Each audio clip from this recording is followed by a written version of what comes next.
Bom dia, pessoal! Estamos aqui começando mais um webinar do Fórum Empresarial da LGPD e hoje a gente vai ter o nosso Seminário Internacional sobre Transferência Internacional de Dados. E antes de começar, eu queria aqui fazer uma breve fala sobre o Fórum Empresarial da LGPD. A gente está na praça aqui, cerca de 100 entidades empresariais, já desde o finalzinho de 2020, a gente começou a se reunir ali, na época, na frente empresarial da LGPD, entidades de vários setores, mais de 14 segmentos da economia brasileira, cerca de 80% do PIB, defendendo maior segurança jurídica ali na regulamentação, na aplicação da LGPD, e defendendo também a promoção, né, da proteção e da cultura de proteção de dados, de privacidade no Brasil.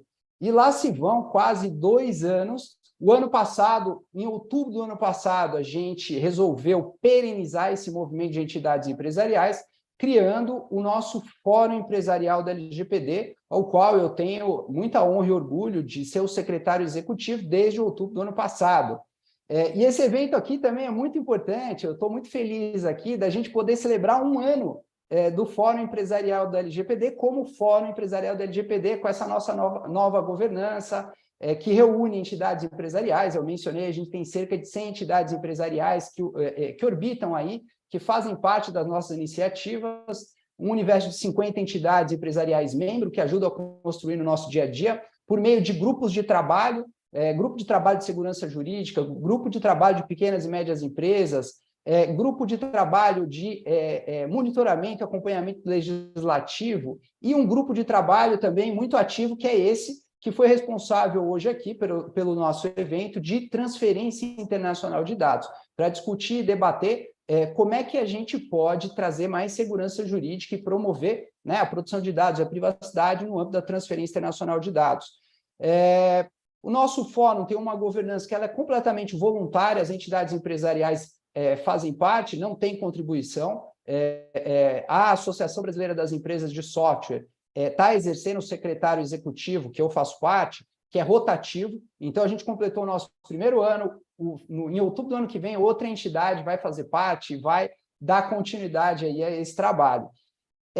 Eu queria agradecer aqui a presença de vocês e mencionar que, infelizmente, o nosso presidente da NPD não foi possível estar presente com a gente por conta de um compromisso externo que ele teve, mas a gente vai seguir a nossa agenda aqui do mesmo jeito e nesse horário, nessa abertura, vamos fazer a apresentação aqui com a Ana Paula Bialer, que é a líder do nosso grupo de trabalho de transferência internacional. Mas antes, eu queria aproveitar também esse momento também para dar visibilidade. Recentemente, no domingo, terminou o prazo da diretora Miriam Wimmer como diretora da NPD.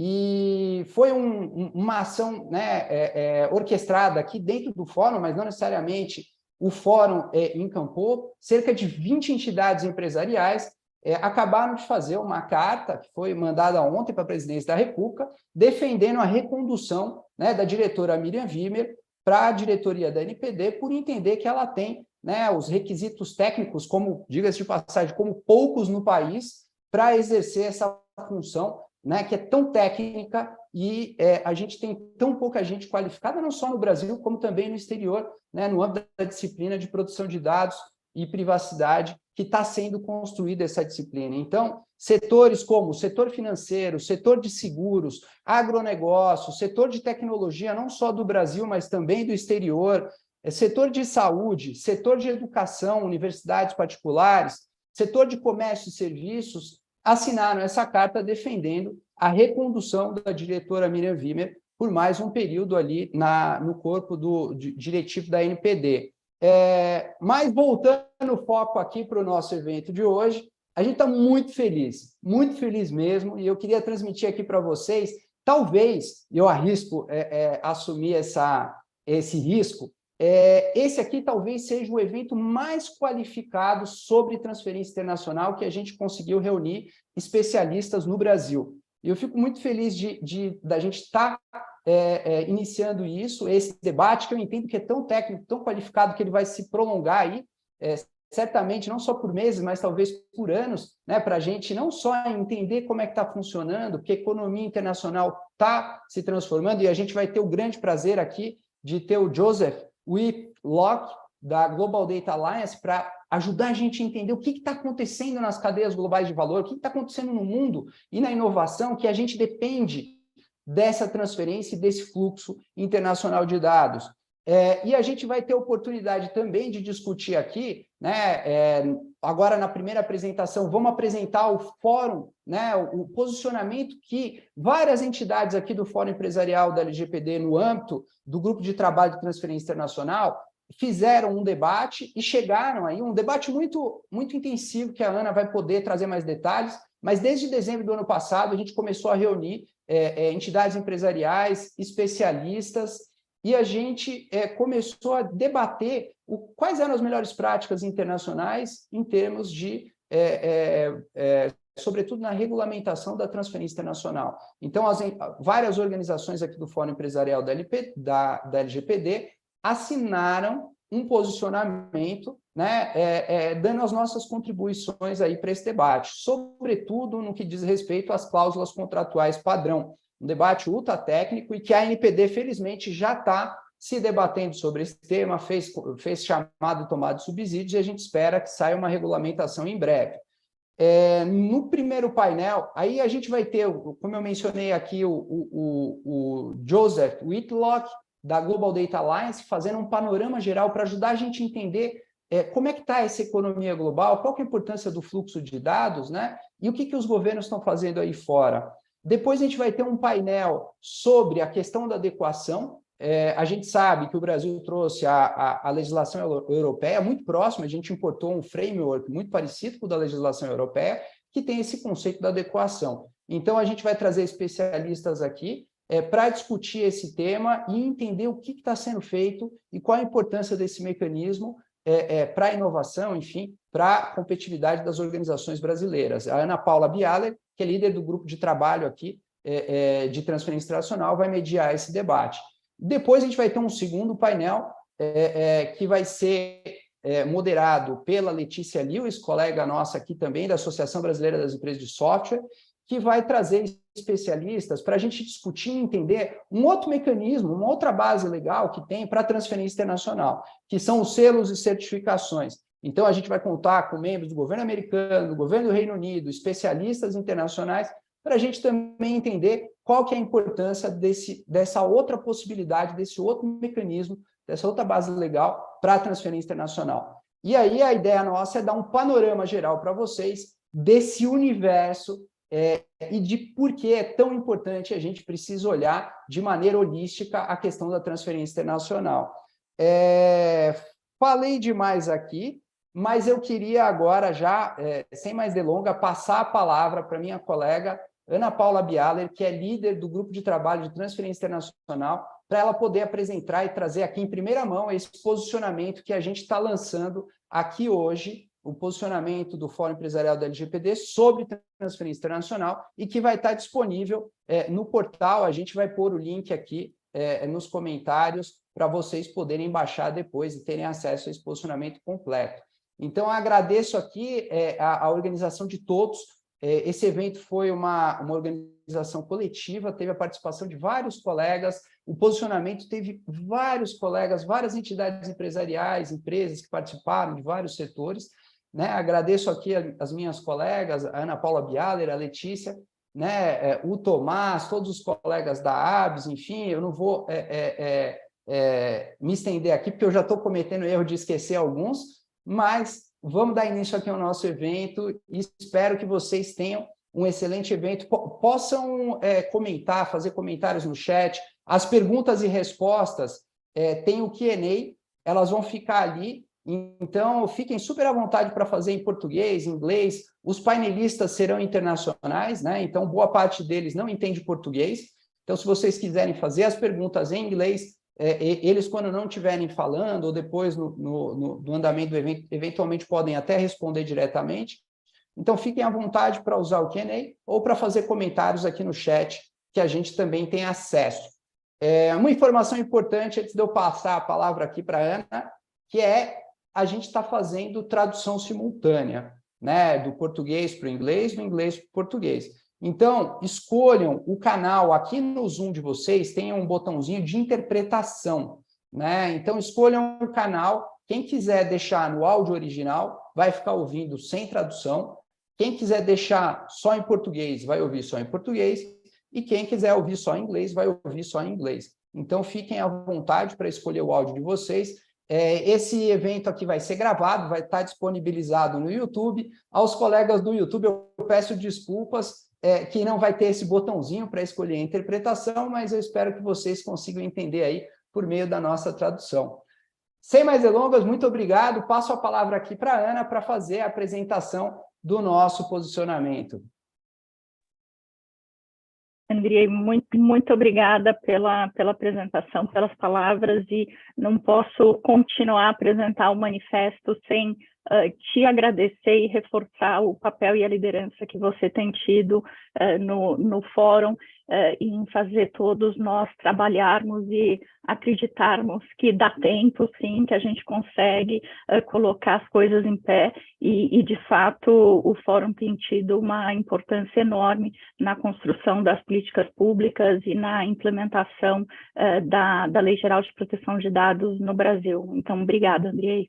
Nós trabalhamos num posicionamento, ainda antes da INPD colocar a tomada de subsídios, né, submeter a comentários aquela lista de perguntas a respeito dos instrumentos contratuais de transferência. Nós começamos a fazer uma discussão, porque nos parecia ainda que a gente estava começando a discutir questões de instrumento contratual sem enfrentar uma premissa anterior, que era contextualizar e mostrar para a sociedade brasileira e compartilhar com a NPD um entendimento a respeito da relevância que as transferências internacionais de dados possuem. Isso não é to have, isso de fato é um must have, é algo que a gente precisa ter na sociedade brasileira para a gente conseguir evoluir do ponto de vista socioeconômico, e entender que nós precisamos ter um arcabouço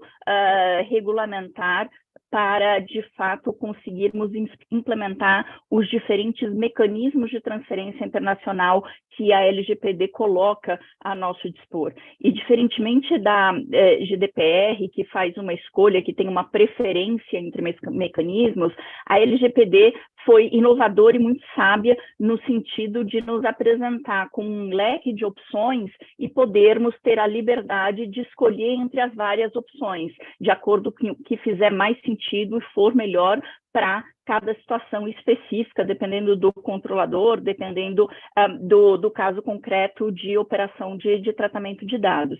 E para a gente conseguir começar a estruturar, então, quais que seriam os balizadores ou as recomendações com cada um, para a implementação de cada um desses instrumentos, vinha uma pergunta inicial, mas, afinal, o que exatamente é transferência internacional de dados? A LGPD, ela não traz uma definição absolutamente clara do que seja transferência. Sempre que o dado passa pela fronteira do Brasil, isso se configura uma transferência internacional de dados. Isso trazia uma complexidade para essa discussão muito grande, e, em alguns casos, não fazia sentido que o objetivo da lei fosse aquele. Então, um dos primeiros desafios que a gente procurou ter e refletiu no nosso posicionamento é a importância de uma delimitação do conceito de transferência internacional de dados. Há situações em que nós vamos ter a aplicação da nossa LGPD numa outra jurisdição, mas isso não significa que houve uma transferência internacional de dados propriamente dita. Para que haja transferência, eu preciso ter agentes econômicos nas duas pontas. Eu preciso ter um agente de tratamento que pega, o outro agente de tratamento que recebe. Se é o mesmo agente de tratamento nas duas pontas, não tem o ato de transferir o dado de um para outro. E essa discussão, ela é muito importante, ela foi objeto de um guideline do IDPB, que foi bastante discutido, bastante problemático, e o nosso fórum vem num timing muito interessante, porque nós tivemos, há 2 semanas atrás, o Global Privacy Assembly em Istambul, e no Global Privacy Assembly, o representante da União Europeia, o Bruno Giancarelli, que é geralmente o porta-voz das mensagens a respeito da importância das transferências internacionais, das regras das transferências e da adequação, o Bruno falou, gente, caso ainda tenha alguma dúvida, a regra é a seguinte, e ele deixou muito claro que transferência internacional pressupõe que haja agentes de tratamento nas duas pontas. Então, essa é uma primeira contribuição que a gente traz para a NPD, e no sentido de uma recomendação de que seja fundamental que o Brasil incorpore no seu regulamento de transferência internacional essa clareza de conceito, para que a gente evite uma extrapolação da aplicação dos mecanismos de transferência internacional de dados em situações onde não se configura a transferência, muito embora o dado esteja sendo tratado fora do país e seja o caso de uma aplicação extraterritorial da LGPD. Então, esse ponto é absolutamente fundamental.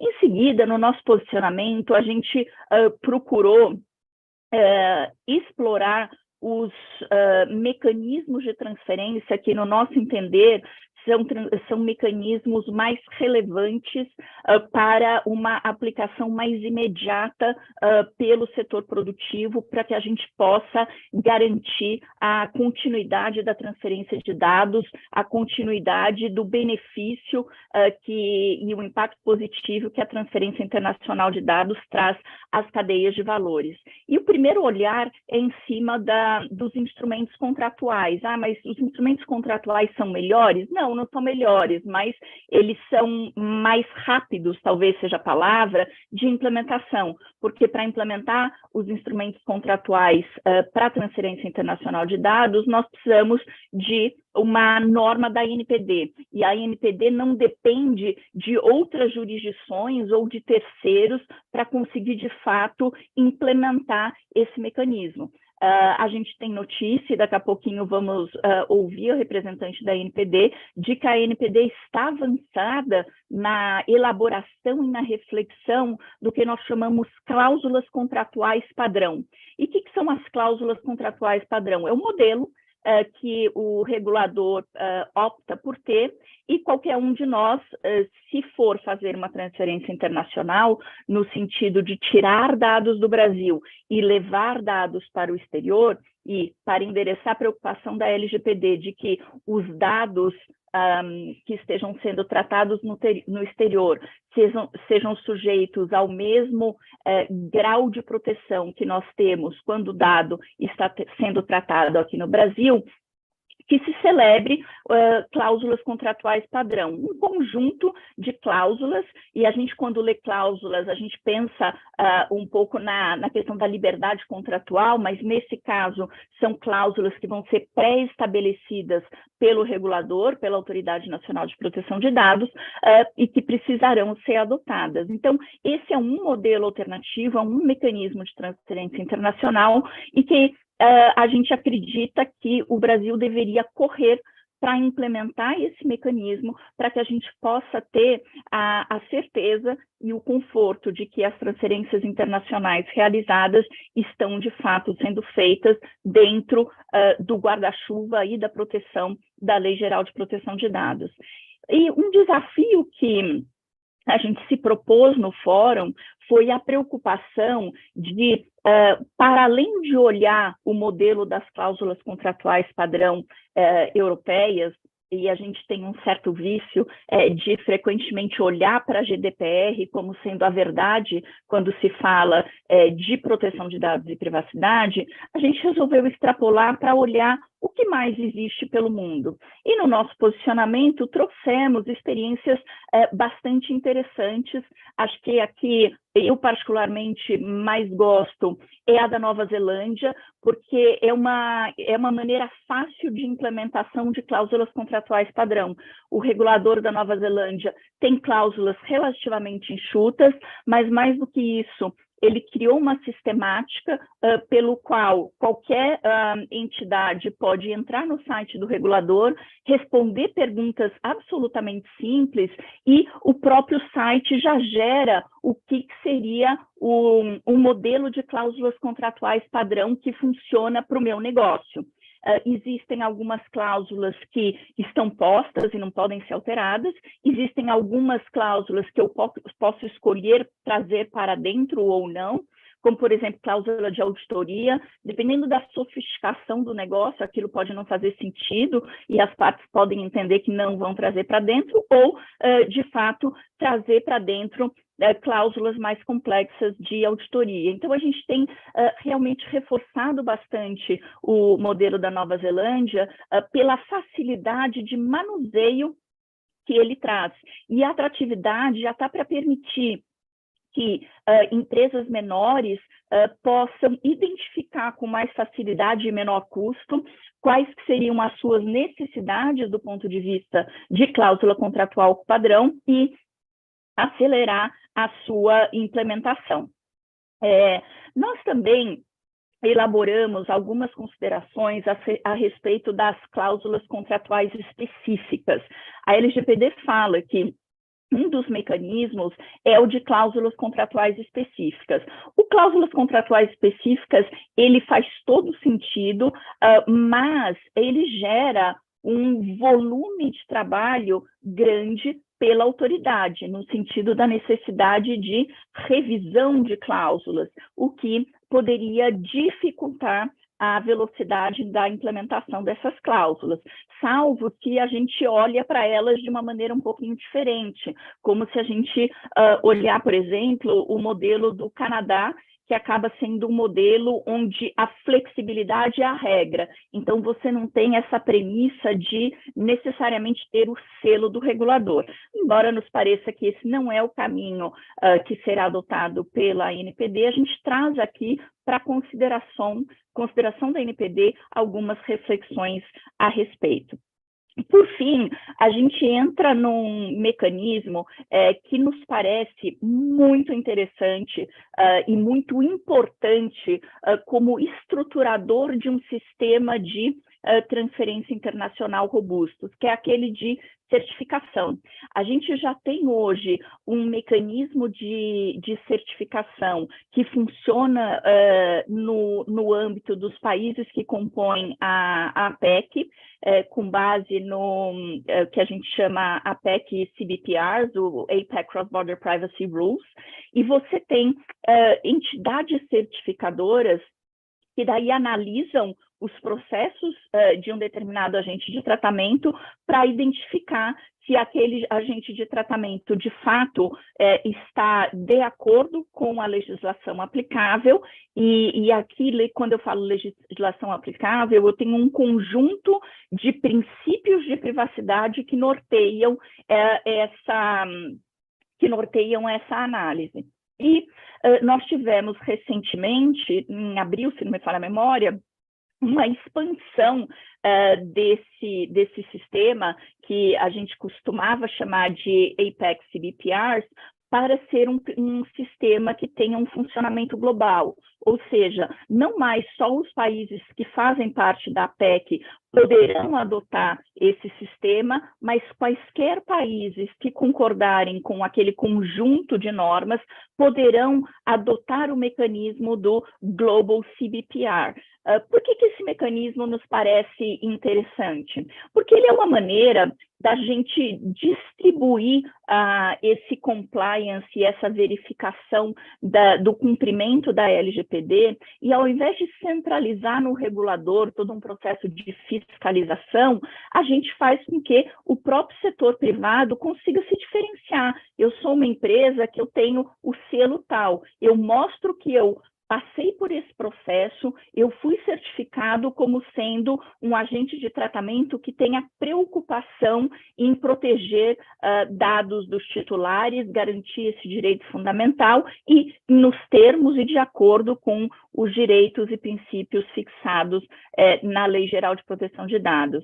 A estruturação do mecanismo do Global APEC CBPR, ela ainda está a caminho e a gente vai ter aí representantes na sequência que poderão explicar no último painel como é que isso vai funcionar, e a gente precisa realmente começar a pensar em como que a gente desenvolve um ecossistema no Brasil para acolher o modelo da certificação, que eu acredito ser bastante importante quando a gente fala do fluxo internacional de dados e de uma implementação de uma Lei Geral de Proteção de Dados de maneira bem sucedida.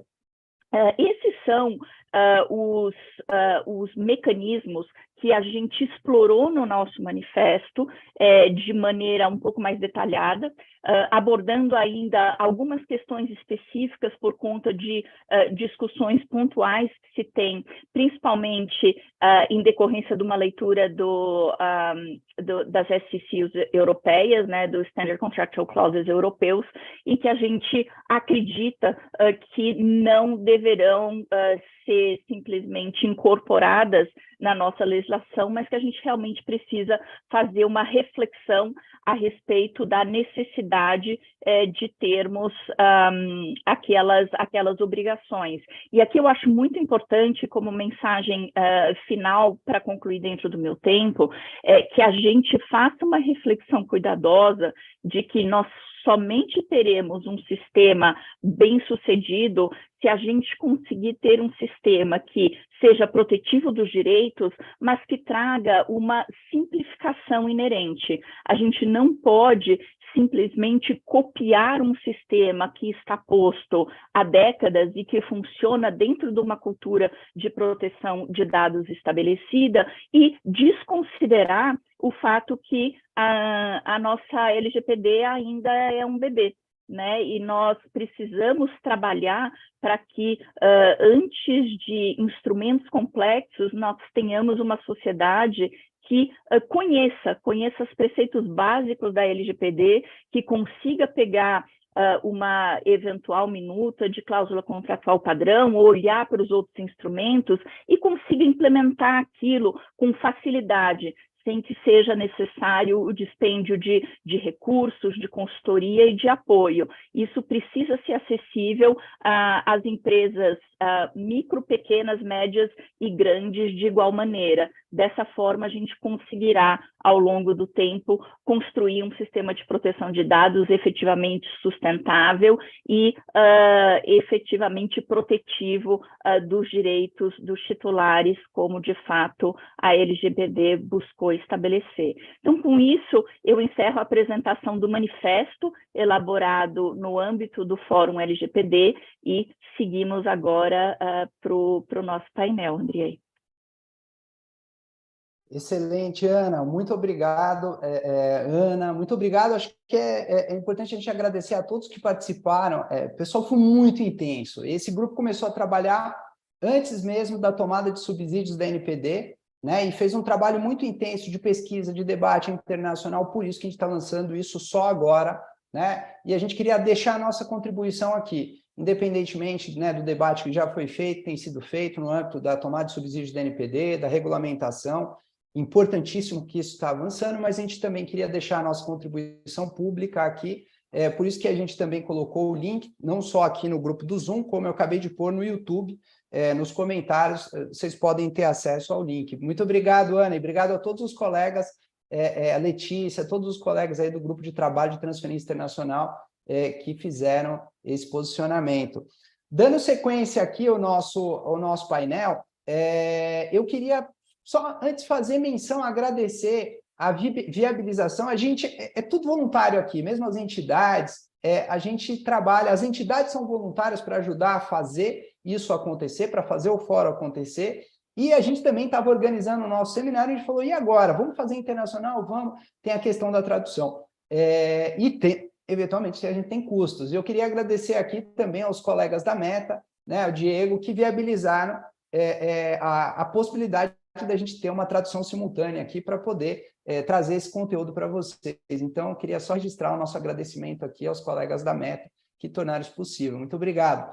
Dando sequência aqui ao nosso primeiro painel, eu tenho a honra aqui de ter o Joseph Whitlock, da Global Data Alliance, e a gente ficou muito feliz em ter o Joe aqui. Muito obrigado, Joe, por aceitar o nosso convite. Eu já estou te chamando de Joe, perdão aqui pela intimidade. A gente está muito feliz. O Joe ele tem uma carreira de mais de 20 anos trabalhando no comércio internacional, trabalhando com propriedade intelectual, passou por diversos escritórios que trabalharam nos temas técnicos e debates sobre esses temas, trabalhou no governo americano, desde 2018 trabalhou no setor de tecnologia, entidade empresarial, olhando, né, o cenário global, tudo que está acontecendo lá fora, e o Joe, desde 2021, ele é diretor executivo da Global Data Alliance. E por que a gente fica muito feliz de ter o Joe aqui? A proposta nossa desse primeiro painel, de ter o Joe como keynote speaker, é a gente entender por que transferência internacional é importante. Eu acho essa é a questão, essa é a pergunta, né? Muita gente olha para esse tema e acha que é só um tema de grandes empresas e grandes multinacionais de tecnologia. Será que é só isso? Né? E eu acho que fica essa pergunta: como que a transferência internacional afeta a inovação dos países? Como a transferência internacional está relacionada ao acesso à tecnologia? Como a transferência internacional está ligada à competitividade de um país nessa nova era do século XXI, né, que depende dos dados, né, os diferentes setores. E aí também tem uma pergunta, e o Joe, eu sei que acompanha muito isso de perto: quais são as boas práticas dos governos, o que tem sido feito no mundo em torno, né, da transferência internacional, em torno de regulações que eventualmente podem limitar a transferência internacional. E vale sempre lembrar que isso vai muito além de dados pessoais, né? A gente sabe que dados são pessoais ou não, né? Isso vai muito além. Dados podem ser de petróleo, dados podem ser de agricultura, enfim, só para também escalar esse nosso debate. Mas eu não sou o nosso keynote, eu queria agradecer muito aqui. A gente está muito honrado, Joe, em tê-lo conosco. E passo a palavra para você poder fazer a sua intervenção aqui e compartilhar os seus conhecimentos conosco. Muito obrigado, Joe. Thank you very much, Andre and Anna and Leticia. I just want to confirm you can hear me. Okay, great. Well, good morning, and thank you very much to the hosts of today's event for the gracious invitation to speak on international data transfers and Brazil, innovation and global value chains. So my name is Joe Whitlock. I am the Executive Director of the Global Data Alliance and the Director of Policy for Digital Trade at BSA, the Software Alliance. I will introduce both organizations. The Global Data Alliance is a cross-industry coalition of companies from all over the world, including Brazil, and including small companies, large companies, medium-sized companies. They are all, the common point is all of these companies are committed to high standards of data responsibility, and all of these companies rely on the transfer of data around the world to innovate and create jobs.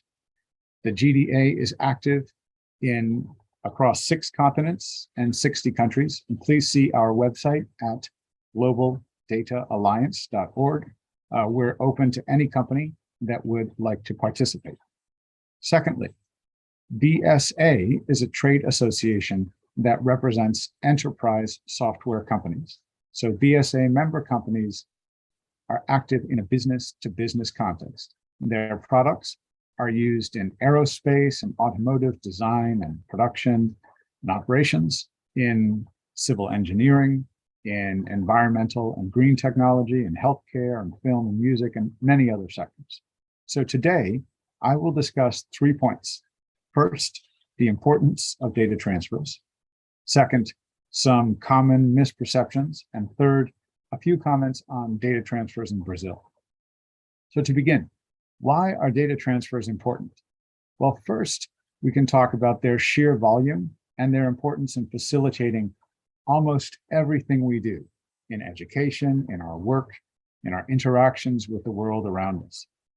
Data transfers contribute trillions with a T, of dollars to global GDP, and they have been growing exponentially by some estimate a factor of 45 times every 10 years. It is estimated that 60% of global GDP is now digitized, and that there will be 6 billion connected consumers and 25 billion connected devices by 2025. Second, data transfer is important because they benefit every sector of the economy at every stage of the value chain. Fully 75% of the value of data transfers accrues to industries like agriculture, logistics, and manufacturing. And I would again refer you to our website at globaldataalliance.org. Please look at the sectors tab, and there are reports on data transfers in all of the different sectors there. Third, data transfers support the national policy objectives of many countries, including Brazil. They support digital connectivity and economic development, but also cybersecurity, fraud prevention, anti-money laundering, anti-corruption, many other activities relating to the protection of privacy, security, and health. So let's take one very well-known example, COVID-19. Before COVID, around 5 to 10% of workers and employees in many countries worked remotely. During and after COVID, roughly 50% of employees or more began to work in a remote or hybrid digital environment. And for the other 50%, I would submit that almost all of their workplaces depend, in one way or another, on software and technologies that run on data transfers. So that's my introduction on the importance of data transfers. Thank you. And now I will discuss innovation and global value chains. So on innovation, I think we all know that scientific and technological progress require the exchange of information and ideas across borders. This has always been true, forever, and it will always be true. As the World Trade Organization has said, quote, for data to flourish as an input to innovation, it benefits from flowing as freely as possible. So let's talk about the innovation life cycle. I'm going to go through 4 stages. The first is the core innovative processes, the pre-intellectual process. Next are intellectual property, application processes, then regulatory approvals, and finally, the sale and enjoyment of innovative of inventions. So core innovative processes. Just to provide one example, in semiconductor design, research and development depends upon access to data, to designs, to semiconductor layouts, to chemical formula from entities all over the world, as well as collaboration and exchange among teams of inventors, engineers, designers, assembly line workers, and the like. There are many other sectors that semiconductor design is intensely sort of cross-border integrated sector, but there are many other sectors that are similar during the research and development stage. Secondly, IP protection processes. Innovators must protect their intellectual property, their inventions, in multiple jurisdictions around the world. And in order to do so, they must submit very complete dossiers of information across borders with intellectual property offices. Third, regulatory approvals. Without data transfers, companies cannot secure government approvals and licenses for new products. For aircraft, vehicles, medical devices, machine tools, producers rely on data transfers to share comprehensive safety and operational data with health, safety, and other regulators around the world. And fourth, in market access. Cross-border transfers are also necessary to service and support many innovative products. Many innovative exported products are functionally dependent on satellite or other cross-border data communication functionality. That includes, say, IoT, software applications in the aerospace and automotive and agricultural machinery sectors. That includes streaming of music and video. It includes databases of scientific publications and the like. In short, unnecessarily limiting cross-border data transfers limits the ability of a country's workers and citizens to access knowledge and information, innovation, and technologies that are critical to development and jobs. So next, I will discuss global value chains. And let me begin. I think we've just discussed research and development and regulatory approval, so I won't repeat that. Instead, I will talk about market forecasting, safety and productivity, sales, the supply chain, and post-sale processes. So in marketing and forecasting, artificial intelligence tools are used by companies to analyze data from around the world to identify patterns that help predict market demand, customer design preferences, and risk factors relevant to their investment decisions. In terms of safety and productivity, real-time data analytics gathered from sensors in factories and production facilities around the world can allow operators to identify and predict hazards and breakdowns before they occur, allowing for predictive maintenance and safe, productive working conditions. In terms of sales, from order fulfillment to invoicing to responding to customer feedback, data transfers are critical to meet customer needs. In the supply chain, this is a very many clear examples, but just to name a few, real-time electronic data exchange allows companies to authenticate contractual documents, optimize shipping routes, manage transportation assets.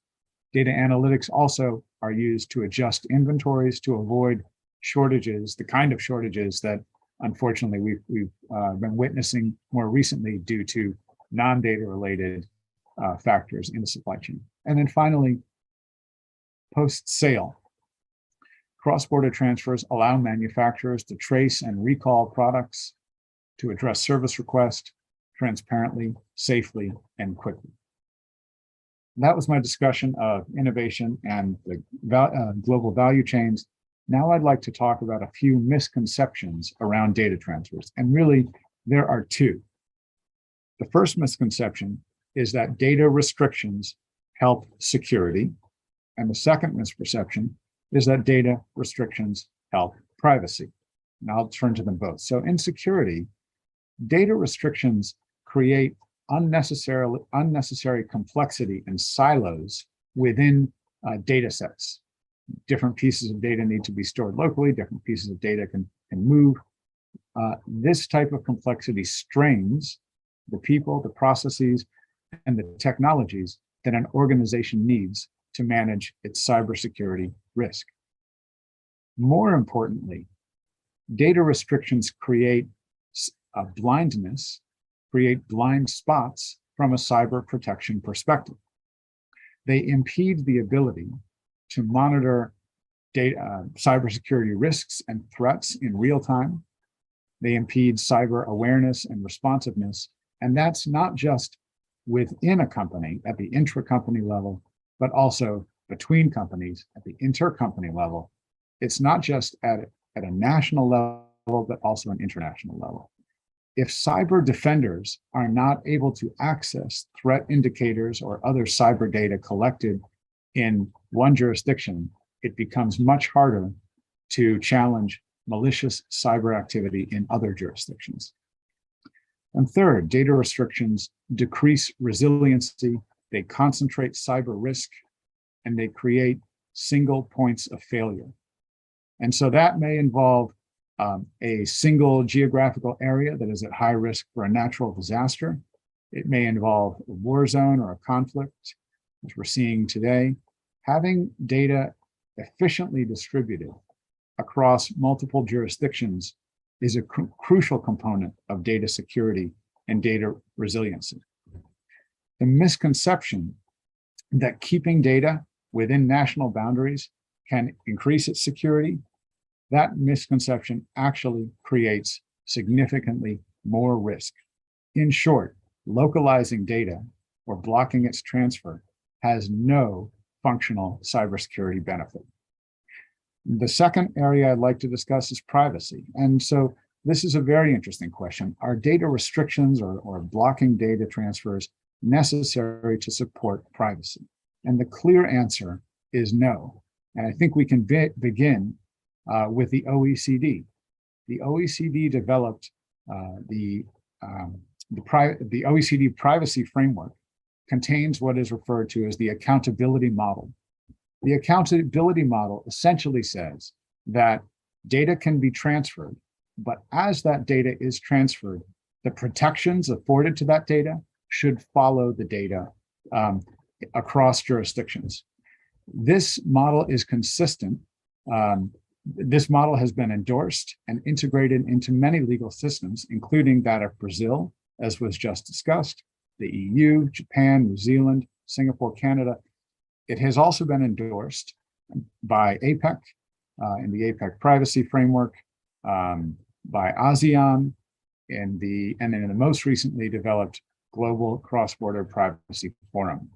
And now finally, and very briefly, I'd like to discuss the Brazilian economy and data transfers. As one of the top global economies and the largest in South America, it depends on its connections to the world via digital networks. Two-way trade with the EU is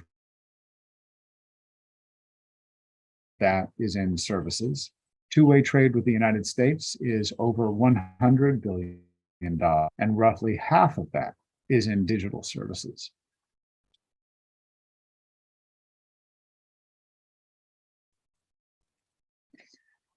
But it's not just the services, it's also the goods that depend on transfers. And to use one example, aircraft, where Brazil is a leading exporter, no aircraft can function without cross-border transfers to satellites, control towers, to data centers, and so forth.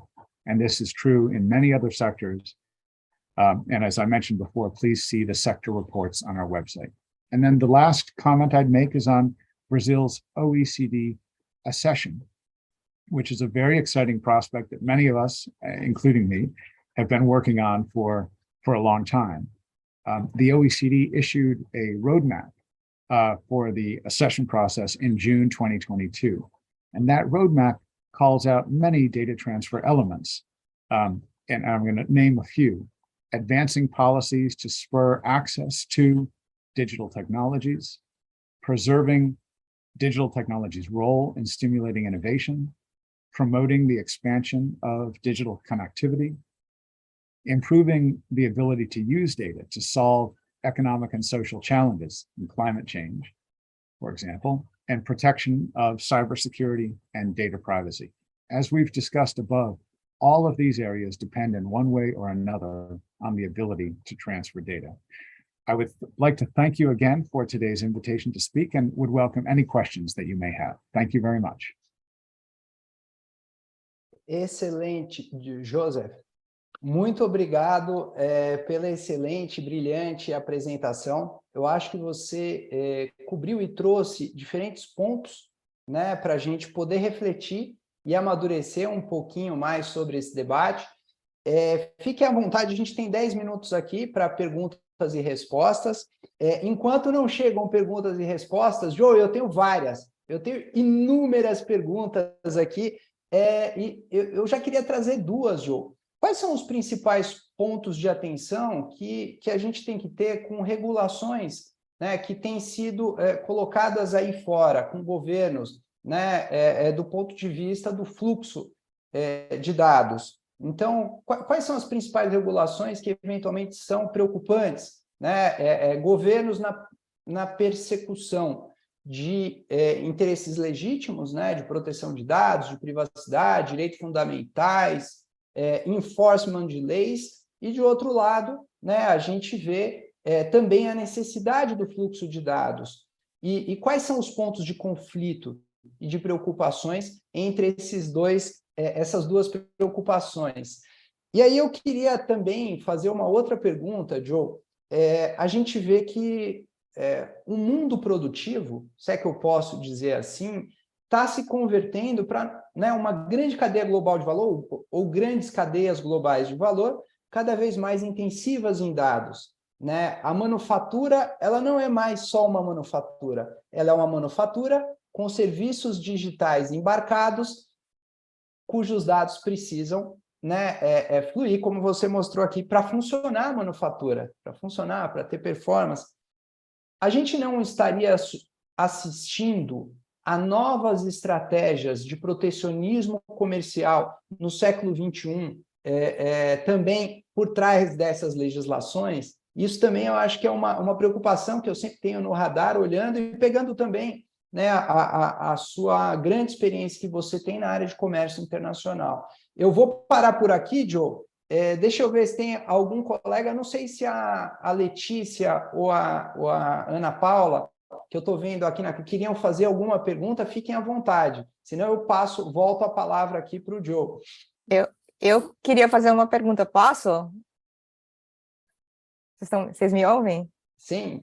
Joe, thank you so much for coming so early here for us in this year. I really appreciate you being here with us. So the quick question that I had for you, a little bit along the same lines of the question Andre asked, but with a different angle.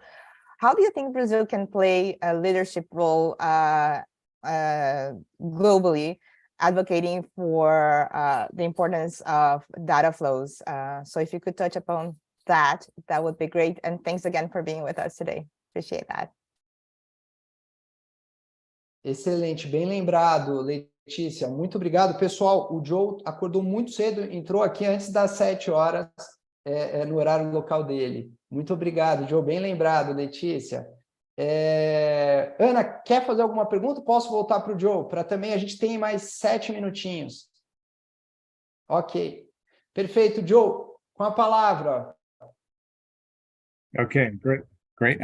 I'll try to be brief, and maybe there's time for another question. But yes, thanks to the wonder of data transfers, I was able to wake up early and join this conference with you all in Brazil, and I'm very grateful for this opportunity to speak with you and to meet you. So let me take each of these questions. The first was on the nature of restrictions on data transfers. The second was on sort of essentially the integrated manufacturing and digital processes and production methods. Some call that the fourth industrial revolution, and what the interplay with those types of restrictions is. And then the third question was around the role that Brazil can play in this area.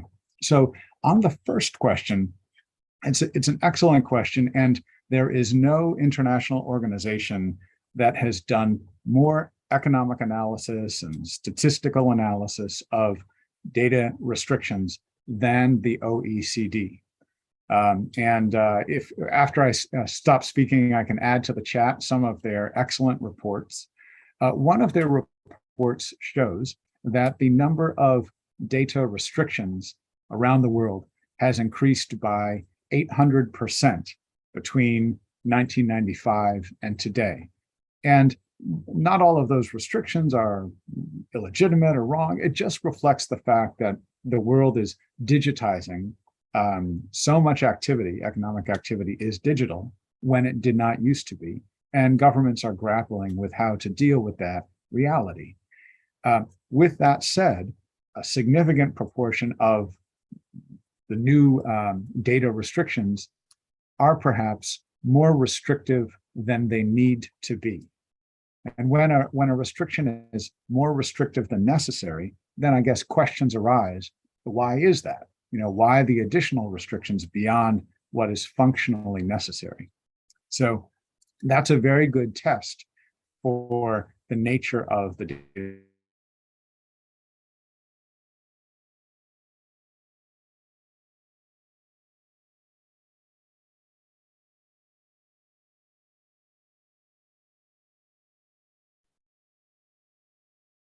Acho que a gente teve um probleminha aqui de conexão com o Joe.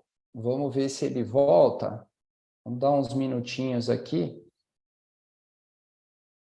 E ele estava mencionando, né, a questão de como alguns países, muitas vezes, algumas restrições são um pouquinho mais restritivas do que necessariamente seriam, que a gente tem que olhar, né, sempre com muita atenção para esse tipo de restrição, né? Vamos ver aqui se a conexão dele se restabelece.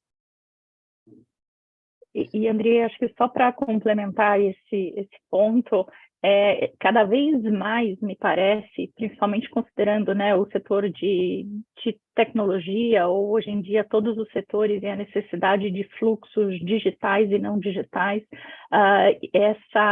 esse peso ele acaba indo muito na questão de uma estruturação de barreiras comerciais ou de criação de vantagens artificiais comerciais do que efetivamente, em alguns casos, a proteção de direitos ou de bens maiores, né? Então, é uma provocação válida que eu acho que a gente precisa fazer com frequência. Sim, sim, e é um ponto que eu me pergunto, será que todos os países estão olhando para desse ângulo, né? Hey, Joe! Temos o Joe de volta aqui. Joe, você estava explicando que temos que olhar para alguns governos que muitas vezes as ações são um pouco mais restritivas do seu propósito, e aí a gente tem que olhar com atenção. E aí caiu o seu vídeo, Joe. Fica à vontade para retornar aqui para falar. Hi there. Hello again. I think I spoke too quickly about the miracle of data transfers. So let me just finish my comments. So yes, the countries where we have provided comments recently include cybersecurity measures in Vietnam, privacy-related proposals that are more restrictive than necessary in Bangladesh and India and Pakistan. Many measures in China that relate to data transfers, and again, not at all to suggest that these measures are illegitimate or but nevertheless, it remains important to look at the relationship between any functional restrictions that are placed on the ability to move data and the objective underlying the measure, and whether there is a close necessary relationship or proportional relationship between the two. Then I think the second question was about new technologies and software embedded in manufacturing and supply chain systems.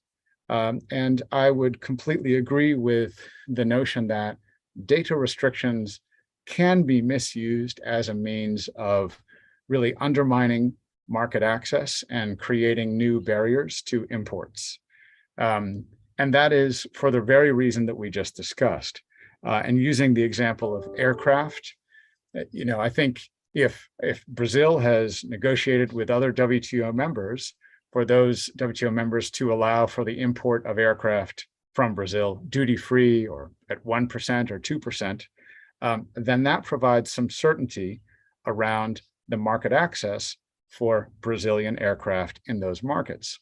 However, if any of those countries create new data restrictions that prohibit the ability of Brazilian aircraft to communicate via cross-border data transfers, communicate on topographical conditions, on weather conditions, on any of the functional aspects that are necessary for the functioning of that aircraft, it creates new and unnecessary barriers, potentially, that were not negotiated for in the WTO tariff negotiations that Brazil undertook with those countries. And that is unfair to Brazilian producers, and it is unfair to Brazilian exporters. So I think that is a fair question on the relationship between the two. And then the third question from Leticia was on international initiatives where Brazil is participating or could participate. Absolutely, the top one in mind is at the World Trade Organization. It is the so-called Joint Statement Initiative, digital trade negotiations. There will be ongoing negotiations around many topics, cybersecurity, data protection, but also data localization and data transfers specifically. And maintaining a position and having the Brazilian government advance the position that I just described, that when countries restrict data transfers, they should be required to demonstrate the proportionality of those restrictions or the necessity of those restrictions. That is a very strong and robust, and I think sound position for any country, including Brazil or Japan, Singapore, Australia, the United States, any country to adopt. So I hope those questions, those answers satisfied the questions. Thank you very much. Joe, muito obrigado a você. Foi um grande prazer tê-lo aqui conosco. Muito obrigado pela gentileza de entrar no horário tão cedo. E acho que foi excelente, Joe. Foi excelente. Traz muitos conteúdos e pontos de reflexões para a gente seguir nesse nosso debate aqui adiante. Joe, muito obrigado mais uma vez pela presença. Pessoal, dando sequência aqui ao nosso seminário, eu passo aqui, vou passar a palavra para a Ana para a gente continuar para o primeiro painel do nosso Seminário Internacional, que é a adequação como mecanismo escalável para a transferência internacional de dados. Então, passo aqui, agradeço o Joe, encerro essa nossa primeira parte do nosso evento e passo a palavra aqui para Ana Paula Bialer, líder do GT de Transferência Internacional do Fórum Empresarial da LGPD. Ana, com você. Muito obrigada, Andrei, e obrigada a Juliana e Joe, que já estão aqui para a gente começar o nosso painel.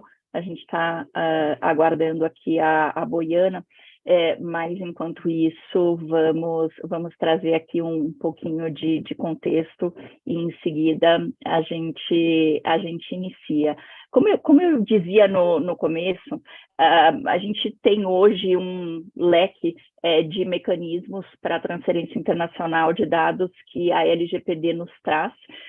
Nós temos uma indicação da ANPD no sentido de olhar inicialmente os instrumentos contratuais padrão, os instrumentos contratuais para a implementação desses mecanismos, até pela facilidade que a autoridade tem de trabalhar neles de maneira mais autônoma com relação a outras jurisdições e outras autoridades. E nós temos um olhar e uma preocupação com relação à adequação. O que significa adequação? Significa um determinado país olhar para o arcabouço normativo institucional de um outro país e entender que se o dado, no nosso caso, o dado do brasileiro, for tratado nessa outra jurisdição, que o titular, o cidadão, não estará desprotegido, que esse país terá um nível adequado, similar de proteção aos dados pessoais daquele cidadão. Então, essa é a preocupação central do exercício que se precisa fazer para que a gente possa implementar os mecanismos de adequação. E aqui nós temos a adequação em dois caminhos, né? O Brasil ser olhado por outras jurisdições para que o nosso arcabouço institucional seja aceito e o Brasil olhar para as outras instituições e falar, bom, o que eu preciso verificar dos outros países para garantir que, de fato, eu posso considerá-los adequados. Então, a discussão de adequação é essa, e acho que nada melhor do que a gente começar ouvindo a visão da Juliana Miller. Juliana é a responsável por todo o esforço que hoje a ANPD faz com relação à transferência internacional de dados. Ela cuida desse e de mais outros tantos assuntos, em algum dia que deve ter 48 horas. Então, Juliana, queria pedir para você abrir esse painel com as suas considerações sobre a sua visão e o momento que a gente está no Brasil com relação a esse processo de adequação para uma implementação plena da LGPD.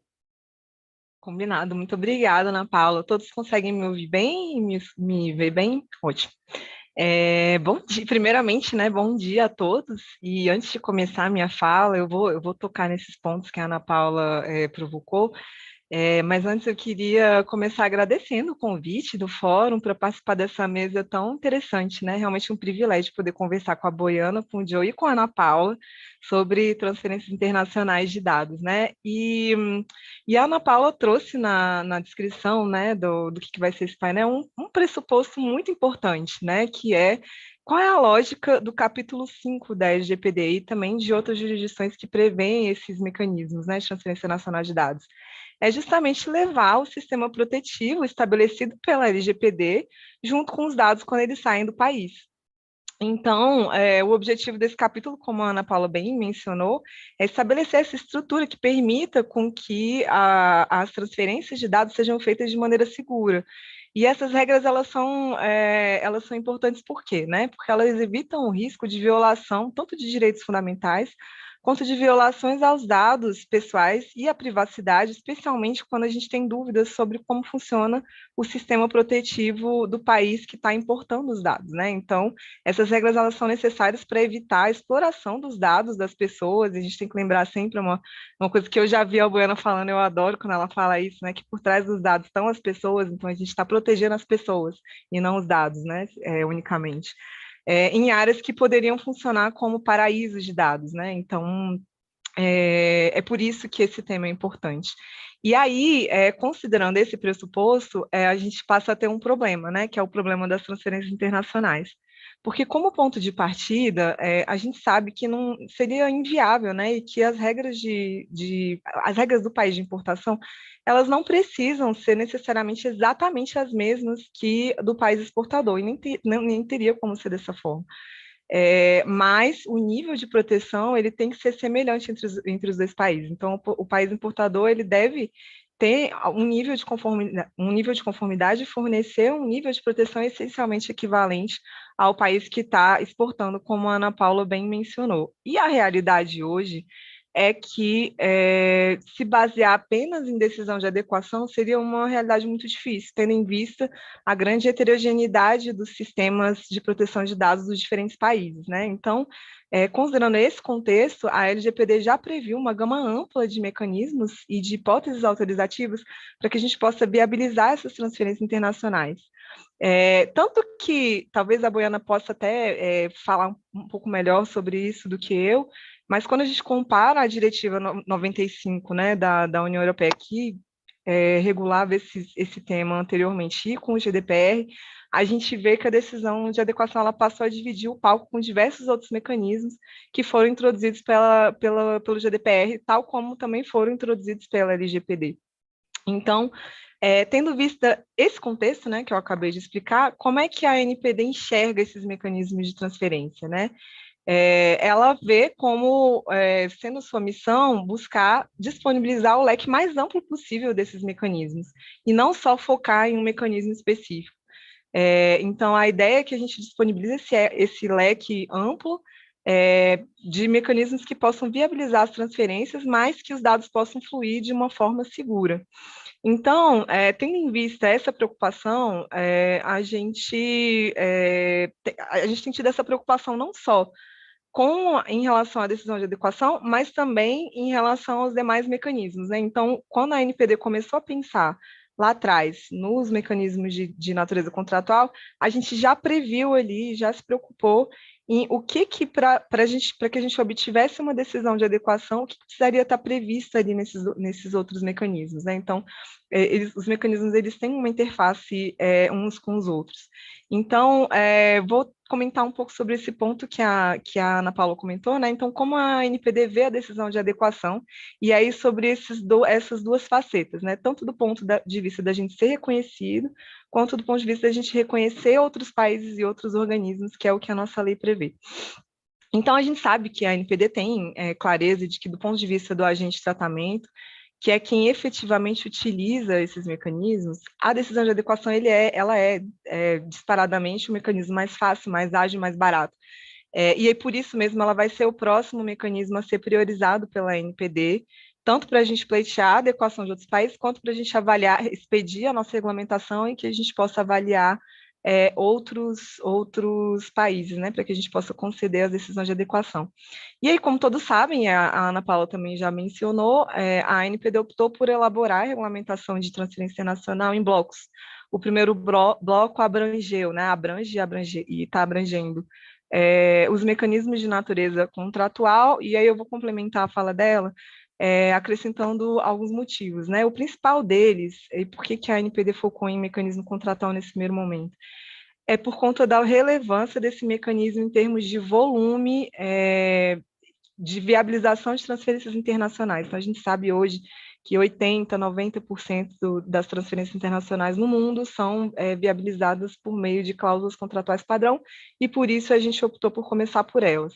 Os outros mecanismos de natureza contratual acabaram indo a reboque por serem, trazerem consigo um esforço da NPD um pouco na linha marginal, né? Então, a gente teve que fazer um esforço marginal, considerando que os critérios para analisar e definir as nossas cláusulas contratuais padrão seriam essencialmente semelhantes às dos outros mecanismos contratuais.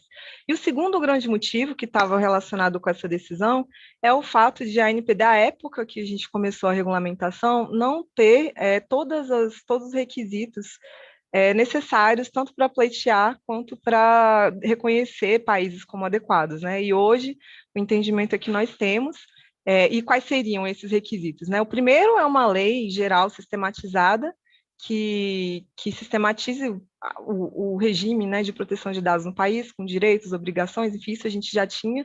A LGPD trouxe todo esse arcabouço jurídico muito bem e organizou, não só trouxe as regras, como organizou o arcabouço jurídico brasileiro, para que a gente pudesse ter isso. O segundo é o reconhecimento da proteção de dados como um direito fundamental pela nossa Constituição. A gente entende que isso foi um passo importante dentro desse contexto de decisão de adequação, porque tem países, o Bloco Europeu, por exemplo, eles olham muito essa questão a gente até estava conversando sobre isso esses dias, né, Ana, sobre reconhecimento e obedecer direitos fundamentais como um todo, né, e não só o direito à proteção de dados. Então, a gente elevar esse patamar do direito à proteção de dados como direito fundamental é um passo essencial nessa trajetória. E o último requisito seria justamente a transformação da natureza jurídica da ANPD como autarquia em regime especial. Então, agora a gente tem a nossa independência técnica, decisória, administrativa e financeira, que é um requisito de muitos sistemas que têm a decisão de adequação como um mecanismo de transferência internacional. E aí, agora falando um pouquinho sobre o reconhecimento do Brasil, né? Como eu mencionei, tendo esses requisitos atendidos, a ANPD agora começou a se debruçar de forma mais intensiva sobre esse tema, e esse vai ser o próximo tema do próximo bloco de regulamentação de transferência internacional. Mas também, como eu mencionei, a gente já vem se preparando para lidar com esse tema, mesmo antes de ter todos os requisitos para isso. Então, para além desses 3 grandes pilares que eu já mencionei, a ANPD ela já tinha mapeado os requisitos normalmente exigidos por outras jurisdições para a concessão do grau de país adequado ao Brasil, né? Então, outro país reconhecendo o Brasil como adequado. E aí tem trabalhado, tem direcionado as suas ações de forma a contemplar esses requisitos, né? Então, não só na nossa agenda regulatória, mas também em especial na elaboração das nossas cláusulas padrão e na regulamentação das nossas transferências internacionais. Eu vou mencionar só alguns deles, porque a maioria deles já vem previstos na nossa lei e a gente entende que o Brasil já atendia esses requisitos antes, né? Então, o primeiro deles, que eu gostaria de destacar, é a questão de regras especiais para categorias especiais de dados. Então, é comum que as jurisdições exijam que devam existir salvaguardas específicas aplicáveis a categorias especiais de dados, como, por exemplo, dados da saúde, opção sexual, crença religiosa, outros dados sensíveis. Essas categorias, elas existem na LGPD, elas estão sendo priorizadas na nossa agenda regulatória e elas estão presentes nas nossas cláusulas contratuais padrão e também na regulamentação para os demais mecanismos de natureza contratual para a transferência internacional. Então, a gente tem tido essa preocupação desde o início, mesmo antes de regulamentar a transferência, mesmo antes de regulamentar a decisão de adequação. Restrições relativas a transferências ulteriores, né? Então, também é comum que existam essas restrições para outras transferências de dados pessoais por parte do destinatário inicial da transferência, que só podem ocorrer se o destinatário seguinte também tiver sujeito a normas, e isso inclui também normas contratuais, não precisa ser uma decisão de adequação, que garantam aquele mesmo nível de proteção adequado que acompanha o dado, né? Então, a gente tem essa previsão nas nossas cláusulas contratuais padrão, tem essa previsão no nosso esboço de regulamento que deve estar saindo para consulta pública em breve. Inclusive, eu chamo a atenção para isso, para lembrar que os senhores também contribuam, né? O pessoal do fórum tem sido bastante engajado em todas as consultas que a gente tem feito. Essa deve ser uma das próximas que devem estar sendo liberadas. Outro ponto é o apoio, um ponto de apoio e ajuda destinado aos titulares de dados no exercício de seus direitos, né? Então, as pessoas singulares, elas devem ter acesso a vias de recurso de fato e reais para fazer valer os seus direitos de forma rápida e eficaz. Então, isso inclui uma atuação da NPD em cooperação com outras autoridades de dados. A gente também tem trabalhado muito intensamente nisso, em cooperação com outras autoridades.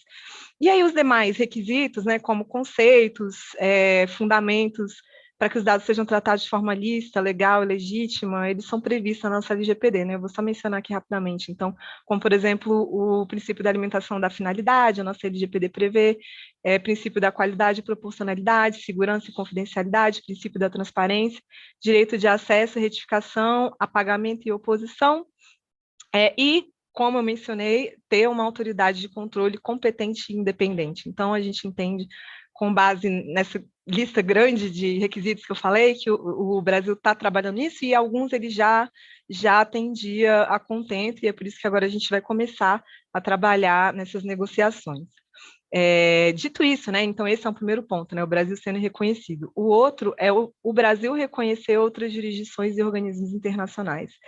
E como que a ANPD vê isso, né? Primeiro, a gente vê como uma grande responsabilidade, porque quando essa decisão é tomada, é como se o país em questão fosse tratado como uma extensão do nosso território para fins de tratamento de dados pessoais.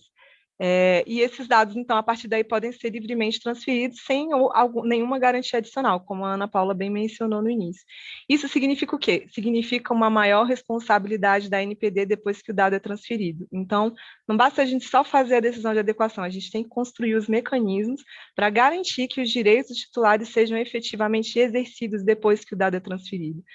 E como que a gente vai fazer isso, né? A primeira baliza já é dada pelo próprio artigo 34 da lei, que traz ali 6 incisos com os principais contornos a serem observados, né? Que são as normas gerais e setoriais dos países, a natureza dos dados, a observância de princípios gerais, a adoção de medidas de segurança e também a existência de garantias judiciais e institucionais para o respeito aos direitos, né? E garantias de direitos.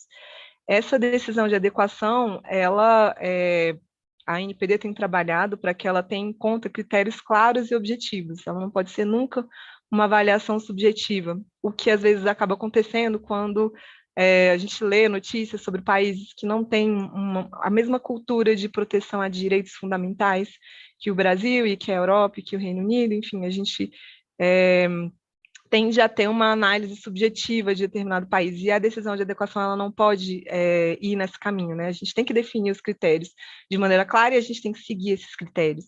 E como as atividades de tratamento específicas no âmbito das normas jurídicas aplicáveis, bem como também a legislação em vigor no país terceiro, como eu já tinha mencionado, né?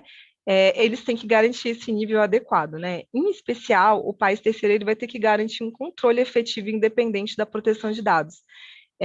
A gente vai ter que estabelecer, como eu mencionei, regras de cooperação com as autoridades de proteção de dados e ainda garantir, conferir aos titulares essas garantias que confiram o direito de oposição e as vias efetivas de recurso administrativo e judicial para quando algo acontece com esse dado que foi transferido. Então, esses são alguns dos critérios que a gente está analisando e estudando e devem aparecer na regulamentação. Além disso, o quadro normativo do país terceiro ele vai ter que incluir disposições específicas que regulem necessidades concretas relativas a aspectos práticos e não só meramente teóricos do direito à proteção de dados. E essas disposições elas também têm que ter um caráter executório, não pode ser meramente normativo. E aí, tendo em vista todos esses pontos que eu falei, o Brasil enxerga alguns desafios práticos com relação à questão da decisão de adequação, e aí essa é uma provocação que eu faço para os meus colegas que já estão muito mais avançados na discussão desse tema e talvez possam trazer alguns subsídios para o Brasil que está começando a lidar com o tema agora, né? Então, o primeiro deles, como eu mencionei, é essa questão da efetividade da cooperação internacional entre as autoridades de dados. A gente sabe que tem uma série de barreiras jurídicas e legais nos próprios ordenamentos jurídicos dos países para compartilhamento de dados. Então, são barreiras que a gente vai precisar superar para que um titular no Brasil que tenha seus direitos transferidos possa conseguir fazer uma reclamação na NPD e que ela possa repassar a autoridade de dados desse país e que esse país tome as efetivas ações que sejam necessárias, né? Então, essa reclamação seja tratada de forma efetiva. Tanto eu estou falando no caminho de ida, mas o caminho de volta também é válido. Então, assim, a cooperação jurídica internacional ela é um ponto-chave quando a gente fala de decisão de adequação, mas também é um desafio. Então, também gostaria muito de ouvir como que isso tem sido, como que esse assunto tem sido tratado, né, nos outros países.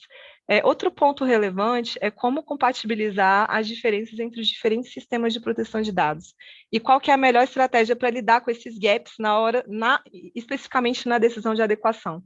Então, uma possível alternativa, que a gente está estudando bastante a decisão de adequação da União Europeia em relação ao Japão, é estabelecer garantias adicionais que devem ser atendidas pelas organizações do país terceiro que pleiteou a decisão, né, e que aumentam um pouco o nível protetivo em relação aos dados que vêm da União Europeia para o Japão. E aí essas organizações têm que atender esses requisitos a mais, né? Essa solução ela foi usada nesse acordo, a gente está estudando.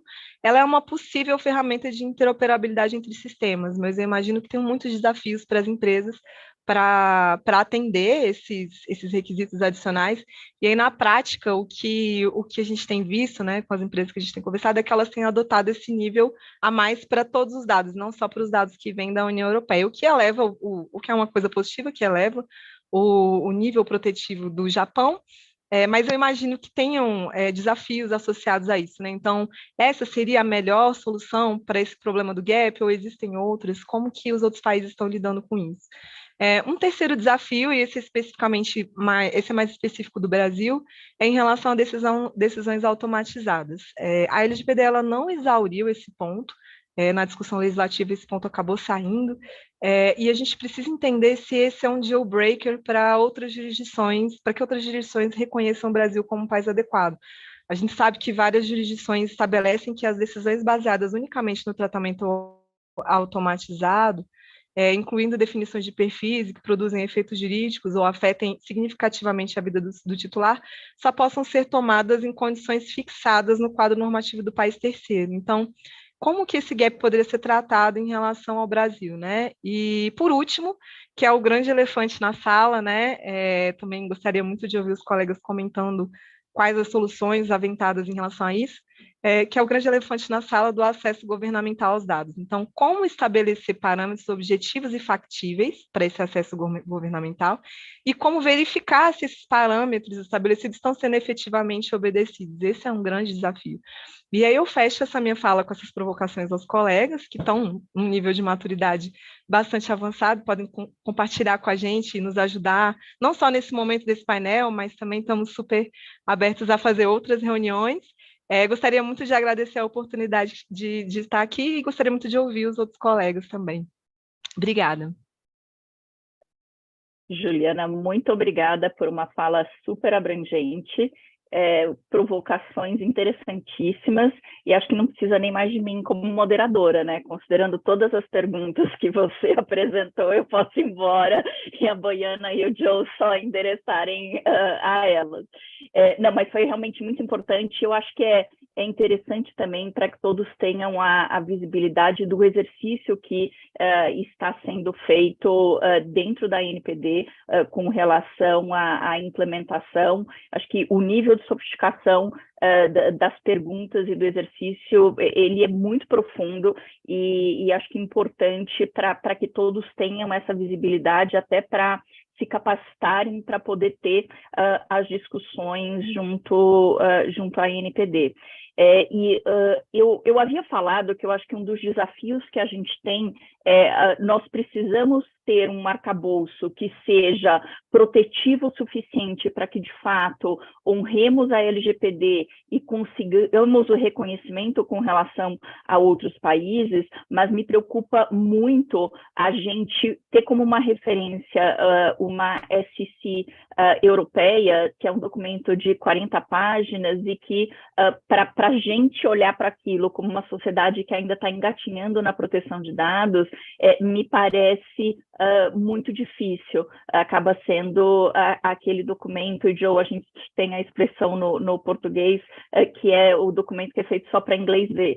Ele é feito no papel, mas que na prática ele não é implementado. Qual que é o meio do caminho para a gente, de fato, ter um sistema protetivo que seja condizente com a nossa realidade e que seja protetivo dos direitos dos titulares? E eu vou passar e pedir para a Boiana seguir aqui na apresentação. Boiana, é sempre um prazer te ouvir, ter você aqui nas nossas conversas, e acho que a Juliana já trouxe aí um conjunto de perguntas e um bom roteiro para a tua intervenção e compartilhar conosco toda a sua experiência. Obrigada, Boiana. Thank you very much, Anna. Thank you, Andrea, and of course, Juliana, for those words. And in fact, thank you all for getting us together. I think really is important to talk about data flows. We have been talking about this for a very long time, but we find out that this topic is not exhausted. In fact, it keeps changing and evolving. And this is a serious, please trust me when I say this is a serious compliance and risk and business issue for many companies. And in fact, probably I would say all companies globally. Even if you are SME, even if you're a startup, you are likely to be relying on technology like cloud services, where data is going to be flowing abroad, right? You don't need to be a multinational company to have data flows. So it really is important to address this. And I first of all want to congratulate Juliana at IMPD for really trying to capture this problem immediately and wanting to deal with this. Thank you for that consultation on the standard contractual clauses. Of course, we have responded, working together with Anna on that. And I know that companies in Brazil are also seeking that, simple and straightforward guidance on how to deal with this. And I think maybe to be realistic, it's going to take time to get this right for Brazilian companies because the learning curve is going to be high, just like Anna has said. And companies need to deal with data flows and be ready to spend some time and effort in dealing with these data flows. But it's also possible to imagine the world where once you have dealt with this, you do not need to deal with it again. And this is what has happened with us in Europe, because every 2-3 years, we have had some major earthquakes in the way our data flow rules have been working and how they were interpreted. And what has happened globally is that companies every 2-3 years needed to literally repaper, reimagine their data flow mechanisms. And this is hugely disruptive. I always say this, and I will repeat this important message. I think it's much better and more important for organizations to spend their time and effort and resources on dealing with real privacy concerns, doing privacy by design, considering privacy principles of fairness and lawfulness, doing transparency that is user-centric, dealing with rights and complaints with individuals, as opposed to papering legally data flows. I always say, please think about where the risk comes from. Majority of these risks are going to happen because there is a bad privacy and security by design, because you have suffered a breach. We have not seen really very many data flows harms other than theoretical ones. And so that's a fact. It's true, and we have to deal with it. So let me give you some thoughts on first of all, adequacy as a concept. And I have reflected on adequacy again and again, because I was one of these people who's been working in this field for a very long time.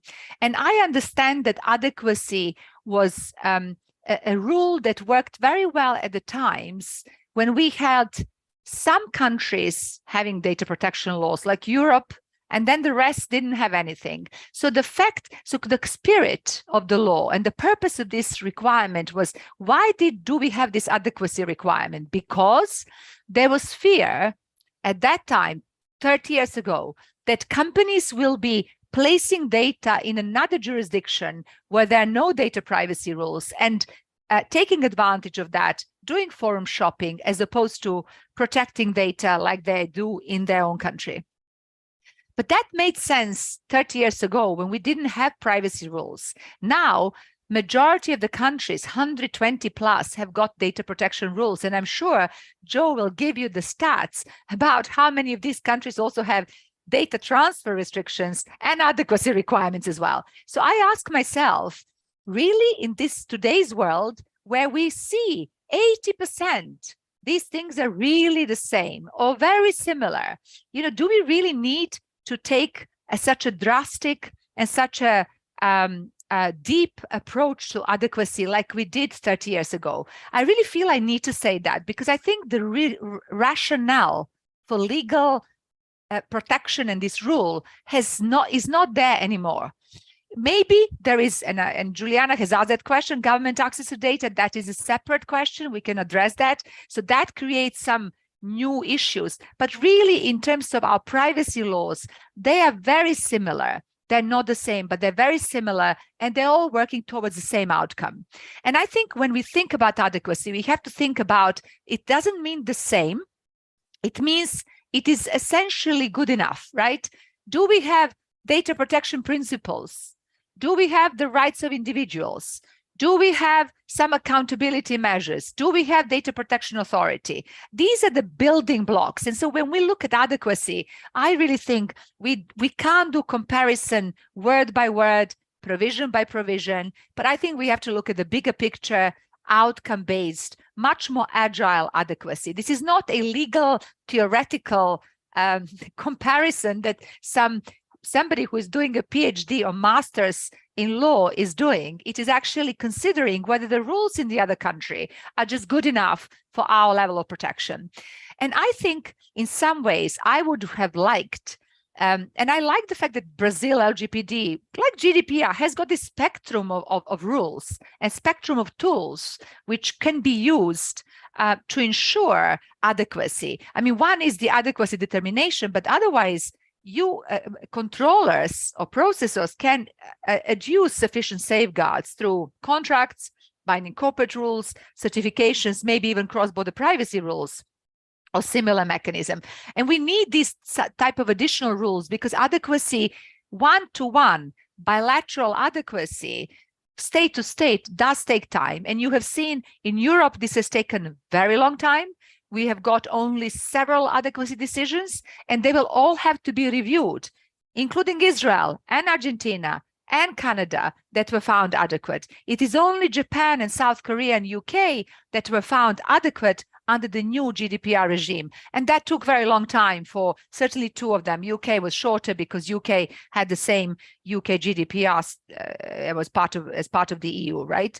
So we cannot, and I say this very openly to my European friends, we cannot have this very long protruding process of bilateral adequacy. We really have to move to something more agile. And I'm interested, and we will hear from Joe, I think UK approach of more agile, more flexible adequacy that is outcome-based, that is not an absolute comparison, has to be the right way forward. And so I would hope that where Brazil adopts adequacy decisions and the DPA and IMPD does that, they would do it in this much more agile way. We have seen Dubai do the same. They've already identified a number of countries as adequate to buy international financial center, and so has Bermuda. And I think that is the purpose of this. We want to ensure that data can flow between our countries, and our citizens and companies can benefit from these data flows, as well as our societies, for all kinds of reasons. Please, this is not just economic reasons, it's societal reasons, it's exchanging of ideas, it's working on health research, and so on and so forth. I don't need to talk to this group about the importance of data flows, right? And so it's really important to address, to ensure they happen. I think long term, I would like to see really more accountability-based way of data flows, which means accountability and protection should follow with data. So where we don't have these adequacy decisions, it should be good enough to put in place measures which are risk-based to ensure the data is adequately protected, appropriately protected, and then the company that is transferring the data remains responsible.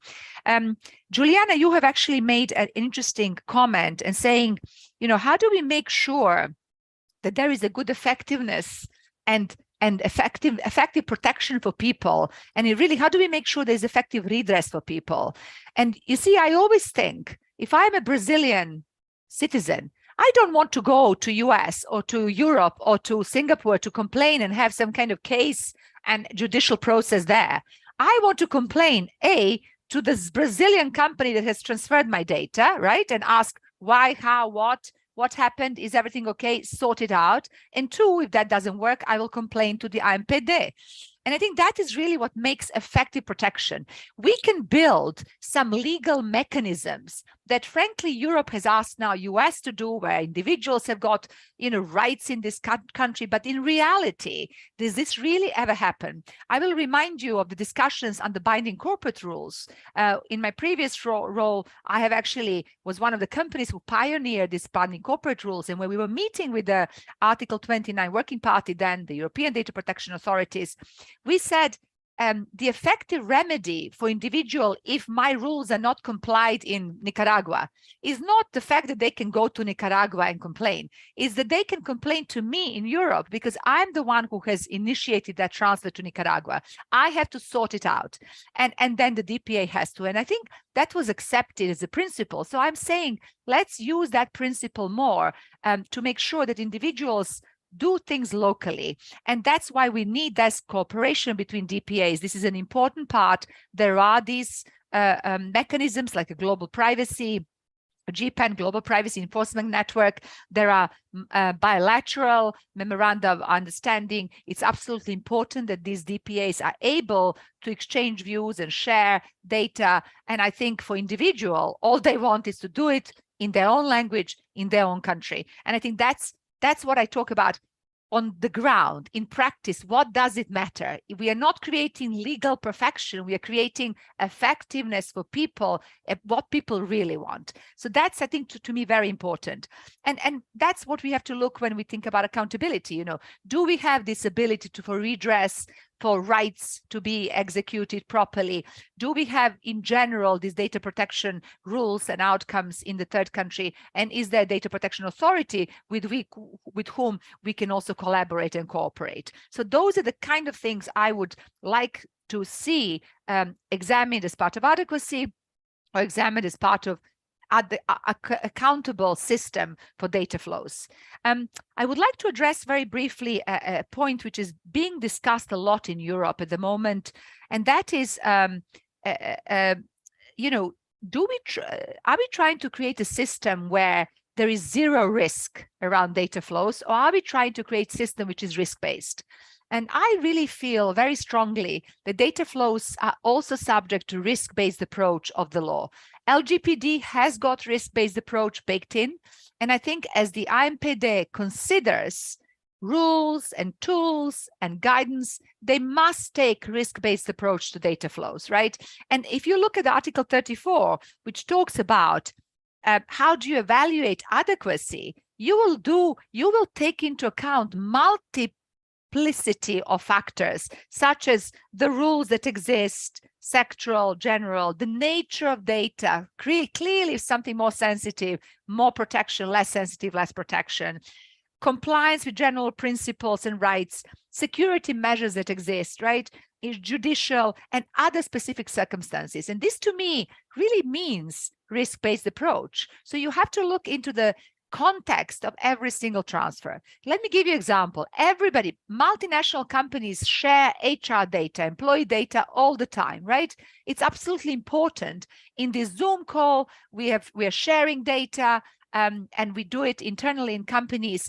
And I think the risk to individuals' privacy of this data being leaked out there is very little or zero. And I don't know that we need to put the highest security measures and highest, of course we will, because we don't want a third party, bombing our call and listening. But otherwise, there are emails which are probably publicly available.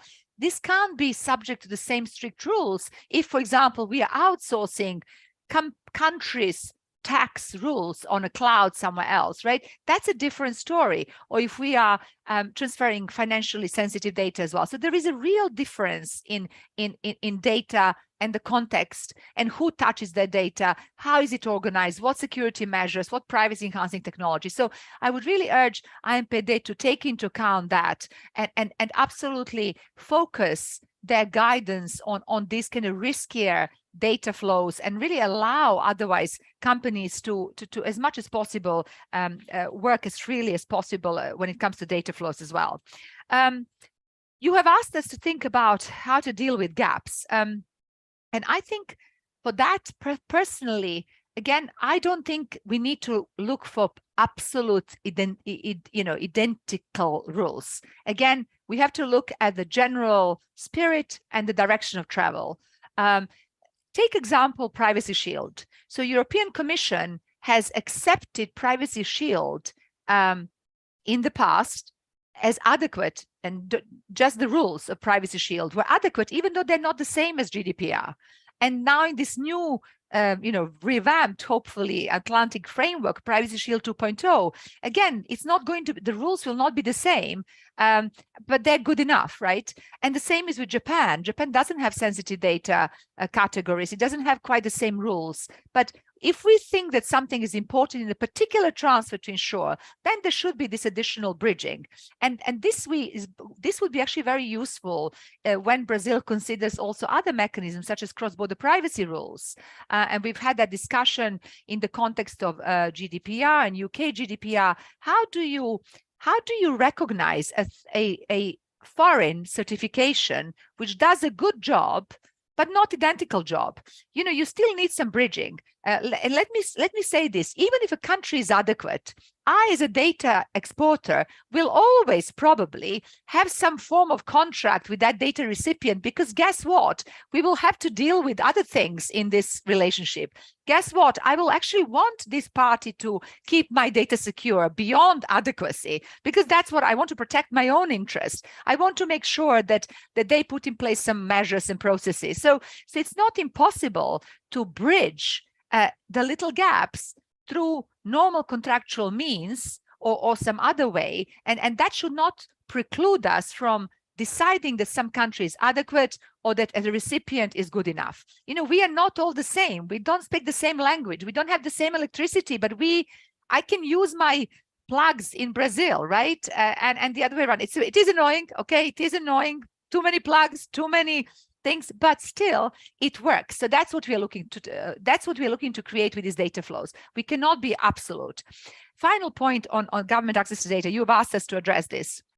This is not easy, and it's not easy because it was not ever meant to be actually looked at. GDPR never envisaged that at the beginning. Now this has become a topic, and I think there is no going back to some extent. That means two things. First, I do not think Brazil needs to copy Schrem's decision and Schrem's philosophy. It's a EU constitutional court. It's not Brazilian constitutional court. And until that happens, I don't think you have to pay attention to that. Yes, the question about government access to data is always going to be present. And we just simply have to understand that governments have a duty to protect us. And as long as there is some accountability and some principles as how that is done, and that is being created at the moment at the OECD, I don't think that one country can actually particularly start dictating to other countries what it is exactly that they want to do around government access to data. This is very difficult for companies to do. I think it's very difficult for data protection authorities to do. It's not their job. This is a job for governments through governmental means to agree on some reciprocal or best practices as to how intelligence agencies use and access data. We honestly cannot solve that. And so don't fall into that trap. Let's use governmental means and OECD process that I know Brazil is very much looking to perhaps deal with that. So I'll stop here. My last message, I do have to say, please let's look at some multilateral also ways of achieving adequacy. Maybe CBPR, maybe CBPR Plus that is upgraded, that is now, of course, it's already a global system that has left APAC, but needs to be somewhat upgraded if more countries want to join. And these bridges that Juliana, you talked about, right? We need to create, but that has to be the ultimate rule. And if we all talk like that and try to create something like that, then on the way, it's going to be difficult, but we will get there. And companies will then have something to invest in because they'll know they'll not have to change their policy, rules, tools, and spend money every 2-3 years, which creates huge legal uncertainty and burden. Okay, I'll stop, and I really look forward to hearing from Joe and of course, addressing questions and discussion with the panel. Thank you. Bojana, thank you so much. As always, it's wonderful to listen to your experience. And before I pass on to Joe, I just want to stress one point, and I think one of the things that we have been discussing a lot in Brazil is to what extent we need to do the same as the EU did for us to be able to be considered adequate, in a broader sense. And this discussion goes even to, do we need to really copy SECs, or can we just bring the concept of the SECs? So I think you really touched on an important topic in terms of how we need to navigate that and not needing to actually copy and paste. And one of the topics that I think is most difficult to implement is third-party beneficiary. And I think you bring a really important point in terms of, in the end, you really need to make sure that the data subject is able to have access to the local protective structure, not necessarily create a means for the data subject to access the protection in another jurisdiction. And to Juliana's point on automated decision making, I think this, to my surprise, when we compare SECs, was one of the topics that was most distinct when you look at the model from the Rede Ibero-Americana or the SECs. And the UK is a bit similar to the European SECs, but the differences and substantial difference in that topic, it really caught my attention, I guess more than others. And one of the challenges is that we don't have regulation, but still seems to be a different approach. And with that, I'd like to pass on to Joe and challenge you to maybe share with us what were the pain points when you were looking at, or the UK was looking at, how we organize our adequacy process or our process for international data transfer, now that we are similar to the EU, but yet with some very relevant and important distinctions. And thank you, Joe, for joining us in this discussion. No, well, thank you very much for the invitation, and it's great to be here. And as Joe Whitlock said earlier, it's the miracle of international data transfers that I can be here with you speaking about these issues. I hope you can hear me okay. I'm getting feedback on translation, but okay, perfect, good. And look, just on the word adequacy, I always find it a more than adequate experience speaking after Juliana. And the word adequacy in a UK context does not translate very well. In our context, it translates as something being satisfactory or just good enough. Whereas the reality of it, excuse me, I'm just going to mute the translations. It's coming through on my screen as well. Perfect. I think that works. It doesn't translate well in a UK context. I think it worked in the world that Bojana described years ago, when you had organizations and jurisdictions that had laws and others that didn't, and it was about putting in place guardrails and protections for when data crosses borders. Now, I think the international data transfer restrictions should really be seen as a way of managing risk, not removing risk, not bringing risk down to zero, but for governments and organizations to manage risk. And in some cases, those entities that I've described above may decide to have higher risk tolerance and risk appetite, and in other cases, they may decide not to. But the world we're in today is very different to the world in which the directive thrust upon the scene data adequacy. As Bojana said, we've got many more jurisdictions that have got data privacy laws, and they've designed and implemented those laws in ways that work best for themselves, for their cultures, their traditions, but also for their governments and for their citizens and for the objectives that they're trying to pursue. Not only are these issues very cultural, but we have seen, especially over the past few years, the role of data use across borders in a country's economic situation and circumstances, in how medicines and healthcare can be advanced for citizens, and how we can keep our citizens safe, both when they're in the country and when they move across borders. So the role of data has never been more important. There are many more countries now than there ever have been that have got data privacy laws. But at the same time, we find ourselves in this situation where it's never been harder to get data across borders, right? And that is the odd piece out of the puzzle. The other thing we're seeing, and Bojana set me up for this one, is that we see more countries doing international data transfers. Right? There are many more countries doing data adequacy. This is not just and not only an EU export. It's not only something that the EU does. It's not something that the UK is a sole actor in. We find ourselves in a position where we engage very constructively with the EU on how they do adequacy, but we're also engaging with our colleagues, counterparts, and friends from other parts of the world that do data adequacy.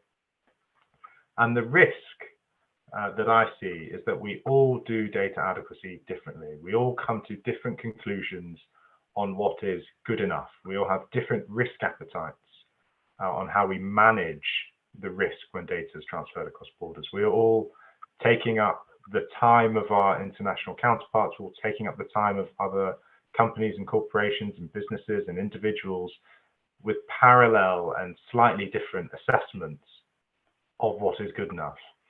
And what we need to do, I think, and this is what the UK government is really pushing for, is for greater coordination on a set of shared common principles on what we believe could be good enough.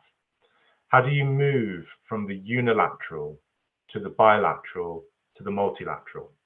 How do you generate scale? And so the title of this panel is how do you turn something that is intrinsically unilateral and fairly subjective, actually, the determination as to whether something is good enough, into something that is much more scalable, much more sustainable, so that you don't have these shocks and these bumps that we've had over the past few years when it comes to litigation, enforcement, adequacy being removed, being put in place again. So how can you create a truly sustainable and scalable framework? There are a few things that I, the UK government, think you can do to help on that journey. The first is on transparency. Now, I think being very clear as to what you believe the criteria to be is a really important step. We found through our experience as an EU member state, and then as our experience being assessed for data adequacy, that there's a real need to set out publicly what the criteria is for data adequacy. And not just the criteria, but within that criteria, what is going to be good enough? What do we mean by redress? What is good redress? At that sort of principles level, what do we mean by rule of law insofar as it's relevant to data protection standards? What do we mean by effective supervision? So being clear what you mean by all of that.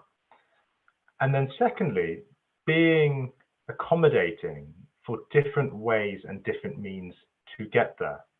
We don't all have the same constitutional legal structures to get to good enough. Do we care? Is it important that individuals have exactly the same route, exactly the same form and means to get there? Or actually is what's more important the fact that governments and organizations can reassure data subjects that when something goes wrong, it'll be righted. Right? The ins and outs of that, the linguistics, the language, the timetable, the process and documentation, that can all be different. And that, I suspect, will be different because we all have different ways of getting there. But I think that the main focus has got to be on the outcomes.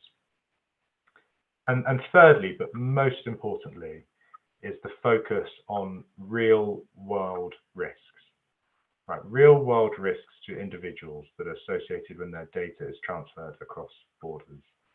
We have seen increasing litigation, increasing regulatory enforcement action that focuses on the possible, focuses on, and in many cases, totally legitimately and justifiably focuses on the powers that could and or might exist. But what we have not seen as much of is what actually does exist. What are organizations actually doing on the ground? Okay, we can see what things look like on paper, but what happens in reality on the ground? And what's the real world risk when an individual's data is transferred across the border and that event happens? And that is important operationally. One of the things we do in the UK government is we're very focused on the rights, the protections, the outcomes that exist in another country only when it's relevant for data that's been transferred. We're not interested in the whole of that jurisdiction's laws and practices on data protection. We're only really interested in insofar as it's relevant for data that's transferred from the UK. That can be quite an important distinction in many cases, because many jurisdictions will have laws that apply to data on citizens or people within the country, or to types of activity that's only relevant if you're there in Brazil. So if Brazil has particular data protection laws on local employees, that's not going to be relevant for data that's being transferred from the UK. And so that doesn't form a part of our adequacy assessment. We're really looking at the laws that are relevant for transfer data. So perspective and pragmatism, accommodation, those are really important principles, alongside being transparent and finding ways to scale up. In terms of some other lessons learned we've had, and I mentioned at the beginning the word adequacy not fitting really the reality of where the laws and court cases have got us to. I think there's also something in jurisdictions coming together to partner on these issues. Adequacy can sometimes feel like one country has got the magnifying glass and is scrutinizing and examining another. And it's for that other country to say, yeah, they pass. Actually, there is a lot that can be learned by exchanging bilaterally.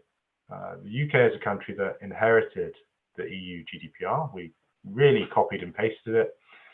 We made changes so that it made sense in the UK context. And then we embarked on a program of work to assess other countries for adequacy. And during that process, we started to see features in other countries' laws that we liked. They were different to the UK's, but we started to see principles, we started to see provisions, we started to see practices in other countries that we quite liked and thought that could work in a UK context, or we'd like to find out more about that.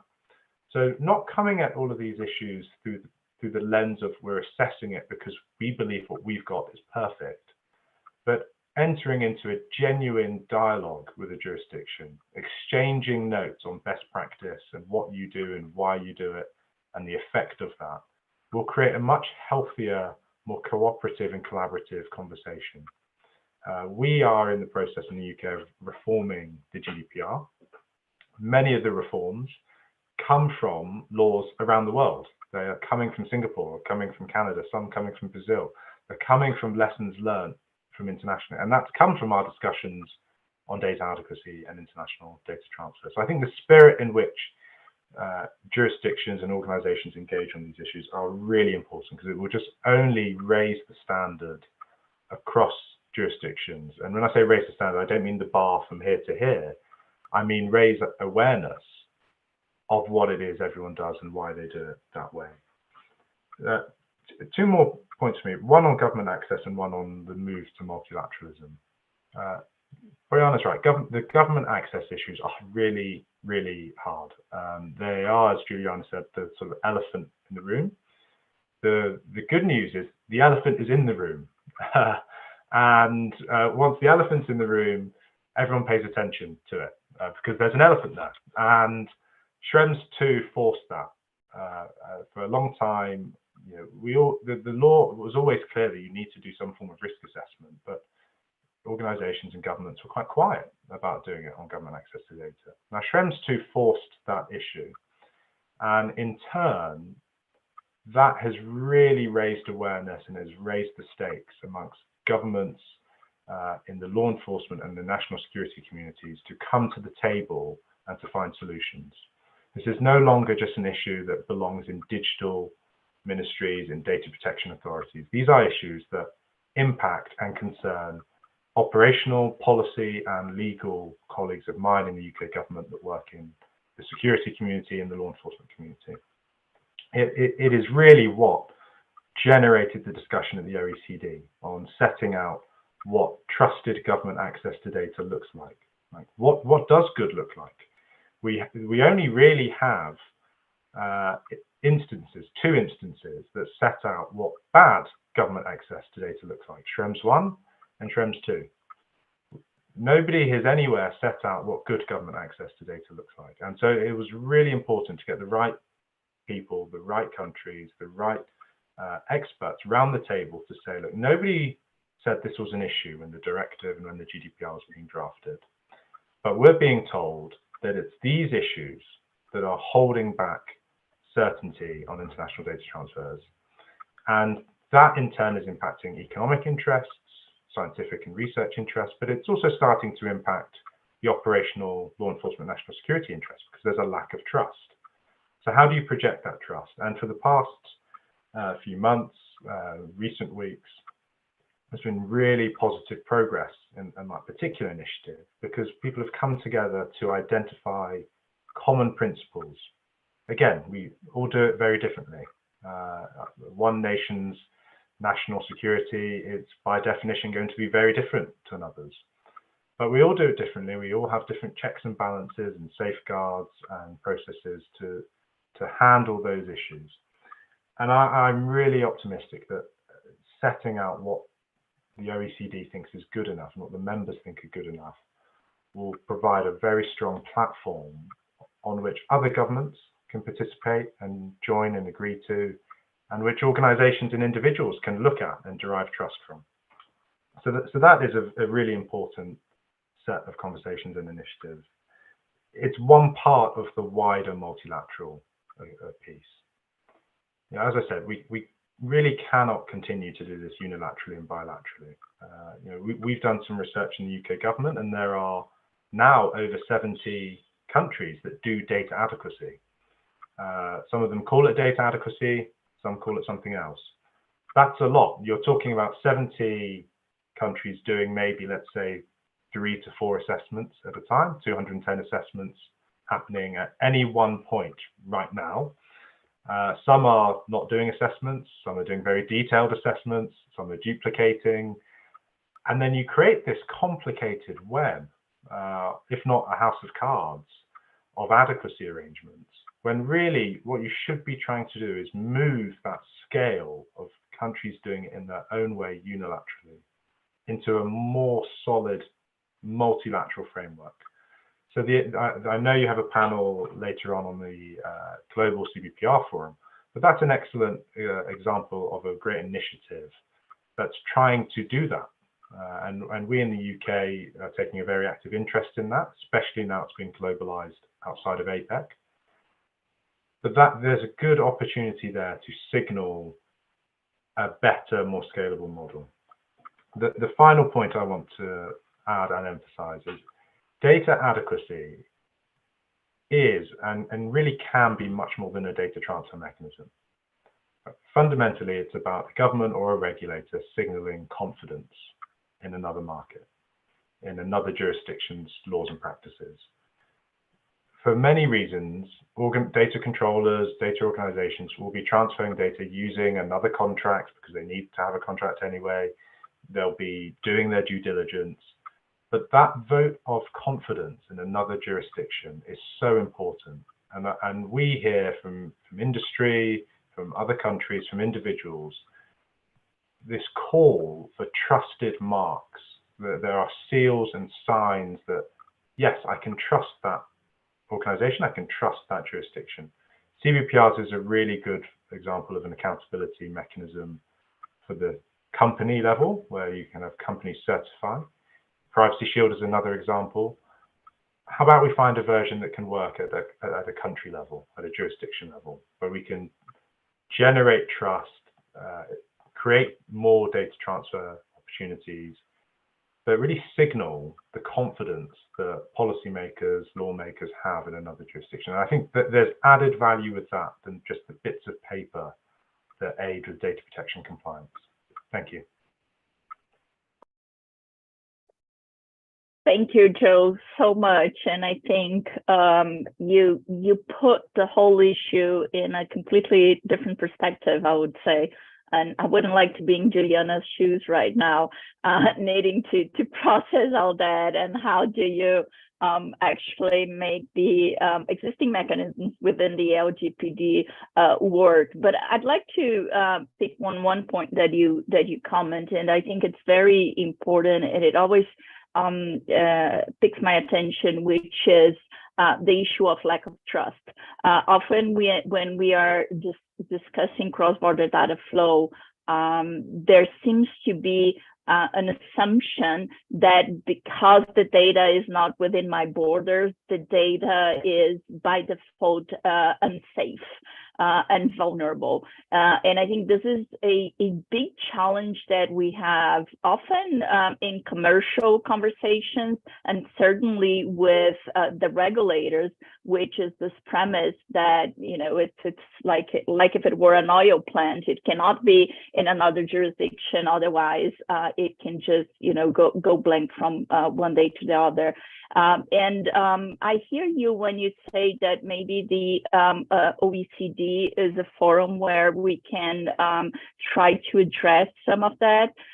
There is one question here as to whether the WTO could be a place where we can have this discussion in a way to solve the multilateral issue, because it does seem that bilateral adequacy is completely inviolable. I wasn't aware of the number 70 that you mentioned, but this is really huge. So is there an ideal forum where we could have this conversation? I know every so often we hear about an international agreement around that, but we know this will take a while. But how would the OECD or the WTO function to maybe work in expediting the change in the mindset?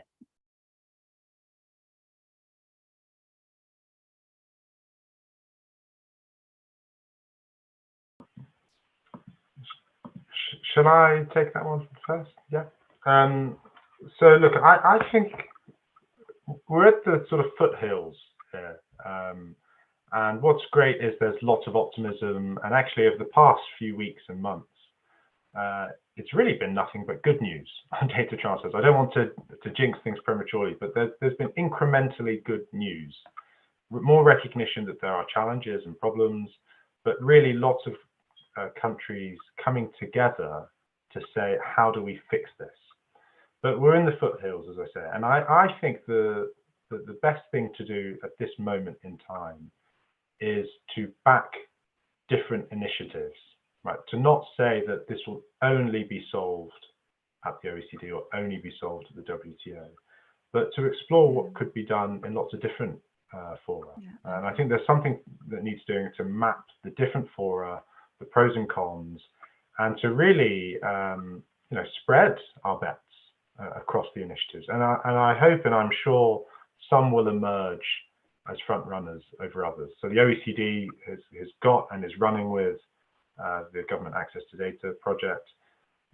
They've got good track record in finding global agreement on other initiatives. Digital Services Tax is one that springs to mind.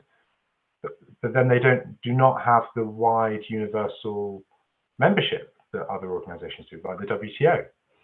And then there are cons of having fora that have wide membership, because especially where it's consensus based, you may not get the sort of progress that you might get in a smaller group. But at this moment in time, I think there's a lot of great positive momentum and energy that should be liberally spread across different fora and initiatives. Thank you, Joe. And Boyan, I'd like to hear your thoughts on that, but I also wanted you to maybe spend a minute or two. You talked a lot about more accountability on the way we look at ensuring safe data flow, and you bring the risk-based approach to data flow. And we often hear, but what does that mean from a practical standpoint from our organization to say, I've been accountable? Does it mean that you need to study the law of the country you're transferring to? How do you say, I've done my job from an accountability perspective? Absolutely. No, absolutely. And no, it's not, it doesn't really mean just studying the laws of another country. It means I have been thoughtful and have put in place policies, procedures, tools, and technologies to ensure that when I transfer data to a third party outside the country, I have minimized the risks. You can't take away the risks, but I've minimized the risks. I've ensured this continued protection. It was something interesting. It was you or Joe who just said, well, actually, sometimes there is less risk in transferring data to a, for example, very sophisticated cloud service provider that has got the best security, best policies and rules and ways to protect data, then perhaps it is to send it to a company that is in your country but knows nothing about this, right? I mean, so the fact that data goes across the border doesn't matter. What matters is that you are losing control of data. Exporter, companies, you're using a processor or another company to do something with your data, so you have to be accountable. So have I put in place contract, right, with this company? Have I ensured that I have done due diligence in advance of choosing that third party to whom I'm transferring data or who I'm partnering with? What do their privacy policies look like? What about the security policies? Do they have a privacy officer? What do I put in my contract, right? How do I make sure that I also not only in due diligence review their privacy security postures that apply to my data? Again, to Joe's point, I don't care what they do in general. I care what they do regarding my data, right? Because what have they done there specifically? Can I then inspect and audit and ask these questions as the contract goes on? Is there escalation to deal with problems if something goes wrong? Will they tell me if there is a breach? How long are they going to tell me? Take time. What will happen when there is a breach? Have we thought about all of these things? Have we deployed security measures? So perhaps we're not transferring all data. We are not allowing access to everything. We are doing just what's minimum, limited, right? Less is more. Have we put some privacy enhancing technologies here? So it's like a combination of things that you have to put in place, and you say all of this together now makes me comfortable. I've mitigated my risks. I've done all I can. Now I can't protect against vis maior. I mean, that doesn't, right? Things happen, but I have done enough from accountability perspective.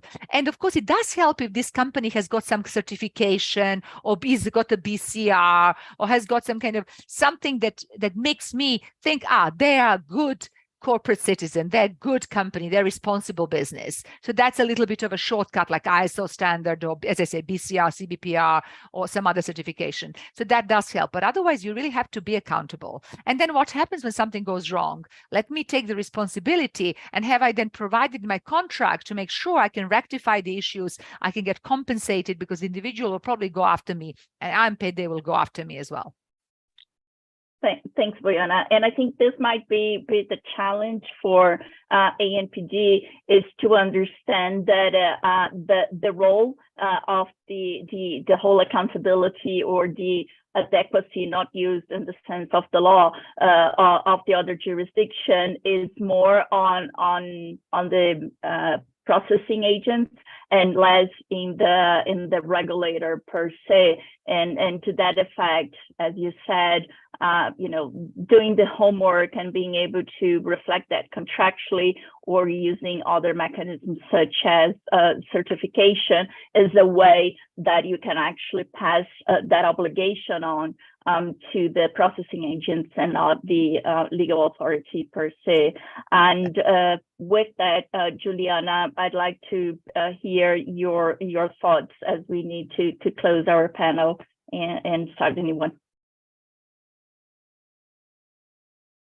Bom, essa é a regra, toda a lógica que está por trás da LGPD, né? Tanto a abordagem baseada em risco, quanto a regulação responsiva, e essa é a lógica que a gente vai adotar, sim, na regulamentação de transferências internacionais.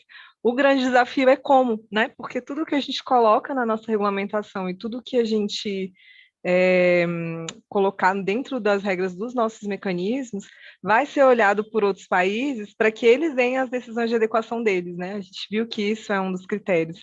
Então, é um equilíbrio sensível, e acho que vai funcionar muito bem quando todos os países estiverem com esse mesmo mindset que foi mencionado aqui pela Bojana e para o Joe, né? Então, acho que e juntando um pouco com o comentário que ele fez sobre fóruns multilaterais, a gente vai precisar passar por fóruns multilaterais para chegar nesse denominador comum, não tem como fugir muito disso. E o Brasil está super aberto a participar, a gente está participando de todas as mesas que a gente consegue participar hoje, e essa vai ser a nossa abordagem, está sendo a nossa abordagem, e será a nossa abordagem nas próximas regulamentações que virão.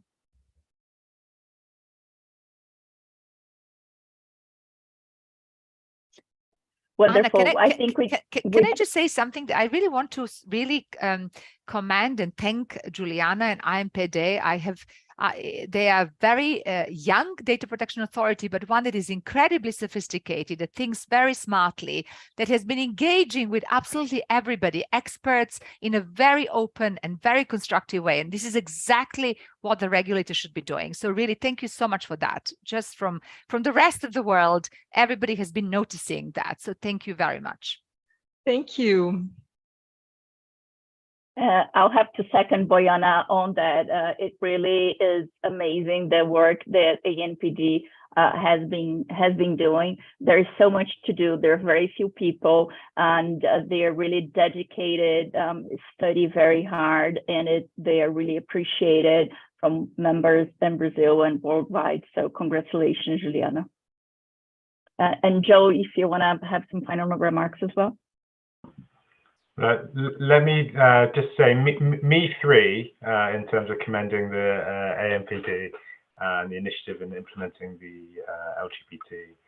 And I think the way that the ANPD is thinking about sequentially approaching these issues is really thoughtful and smart, because there's a lot in the international data transfers puzzle, and it's incredibly complicated. And I think picking off bits as you go through it, from the standard contractual clauses, BCRs, the derogations, and then adequacy, is a really thoughtful way of taking on these issues.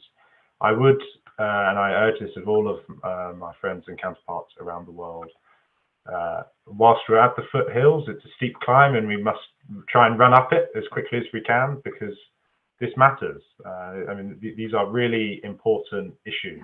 They impact not just companies. I think people often think this is about tech companies. This really does impact, individuals getting the medicines and the healthcare that they need. People moving across borders and accessing education or jobs, and it impacts their livelihoods. It's about freedom of information and feeling empowered to take choices and exercise your liberty and freedom. So this really does matter.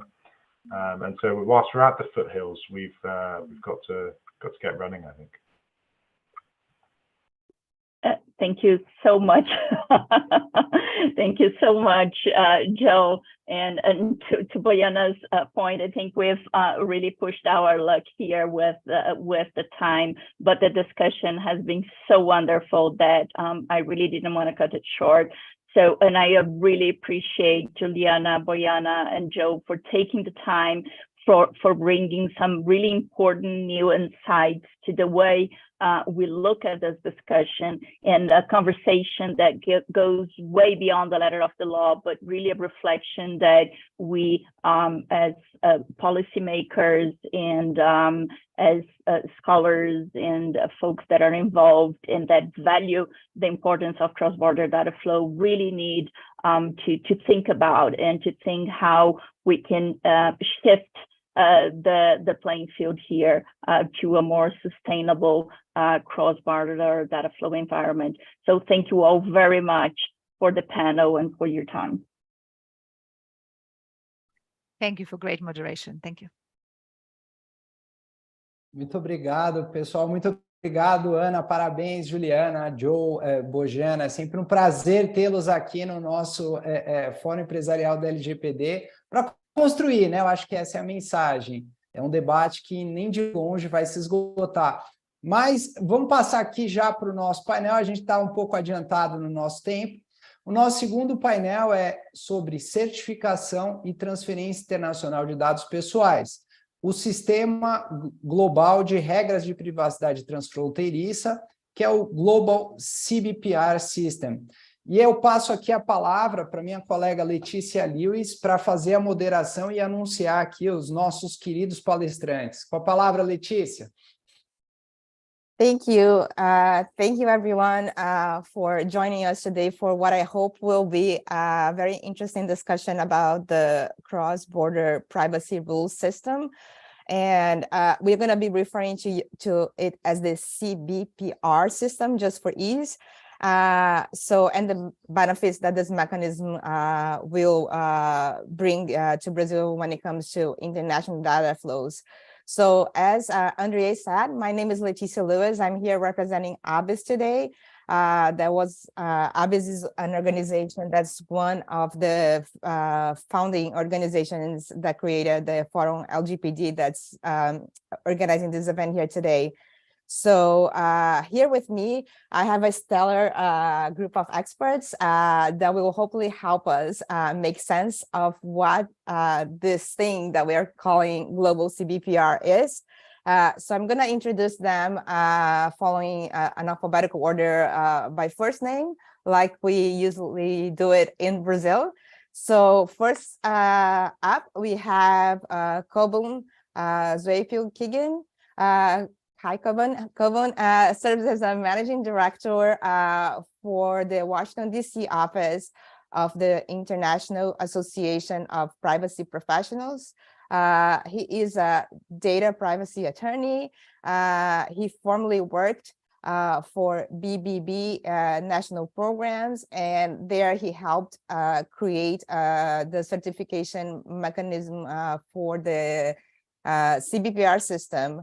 And in his own words, he's someone who really enjoys thinking about ways to spread data privacy best practices. And this is why we are here today. So thank you for being here, Kobun, and welcome. Then we will have Rebecca Knight. Rebecca is a policy counsel for privacy initiatives at the BBB national programs. She has been in this role since earlier this year, since May. And prior to coming to this role, she had her own law firm, and she focused on tech transactions for a Fortune 100 multinational corporation. She's an attorney and double certified privacy professionals and a tech enthusiast, in her own words as well. And last, but definitely not least, we have Sam Schofield. Sam is a policy advisor in the Office of Digital Services Industries at the U.S. Department of Commerce. Sam's portfolio includes digital trade, data protection, artificial intelligence, primarily in Latin America. He monitors developments related to data protection and privacy in the region, and also advocates for interoperable certifications and frameworks to enable companies to do just what we're going to be talking about today, which is transfer commercial data between jurisdictions.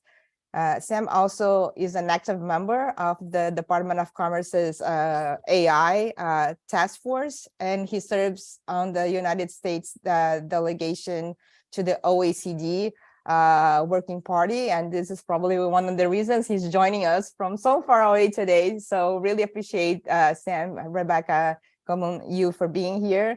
So I thought that instead of asking our panelists to do a very formal presentation and set up initial remarks, I would bring them into discussion by asking them some questions relevant to our topic today. But before doing that, I just wanted to bring back an issue that both Anna and our panelists before talked about, that the LGPD does allow for the use of different mechanisms to support international data transfers, and no one of them is better than the other. They are equally important, and it really depends on what makes sense for companies, depending on their specific situation. So that's the reason why we started talking about our contributions to the NPD, that covers contractual arrangements, and we just talked at length about advocacy, and now we're going to talk about this other mechanism that is the certification.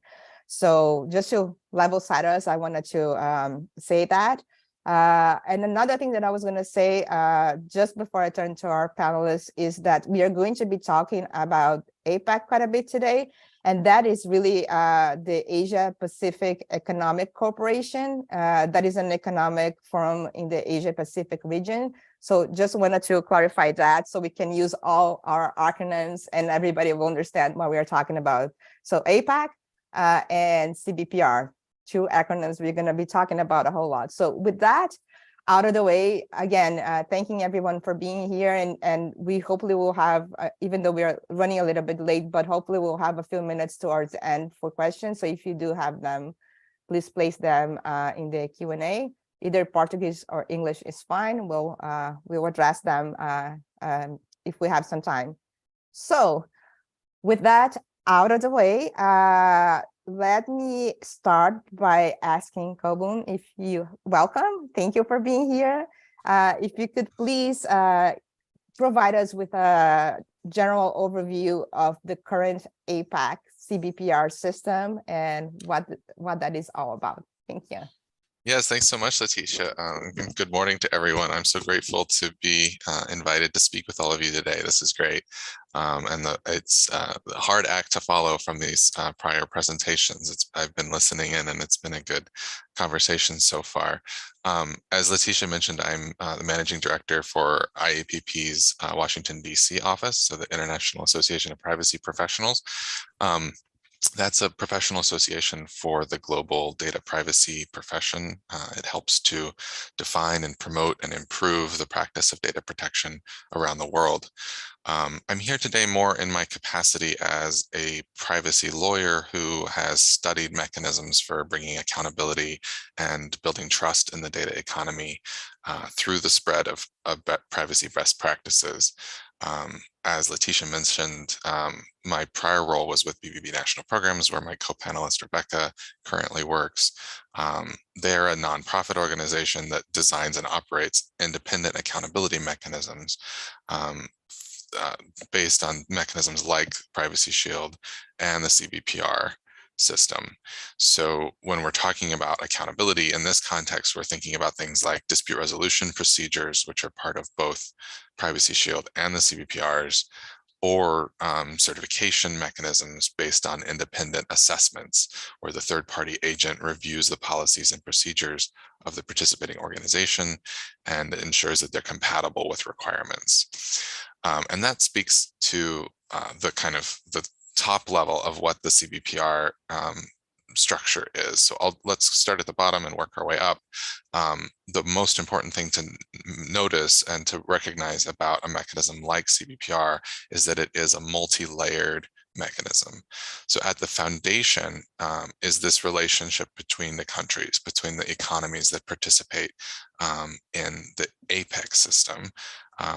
APEC is, as Letitia mentioned, so helpful to define our acronyms at the beginning, but the Asia Pacific Economic Cooperation has been around for about 30 years. It's a group of countries, of economies around the Pacific Ocean that serves as a forum for them to discuss free trade and economic cooperation.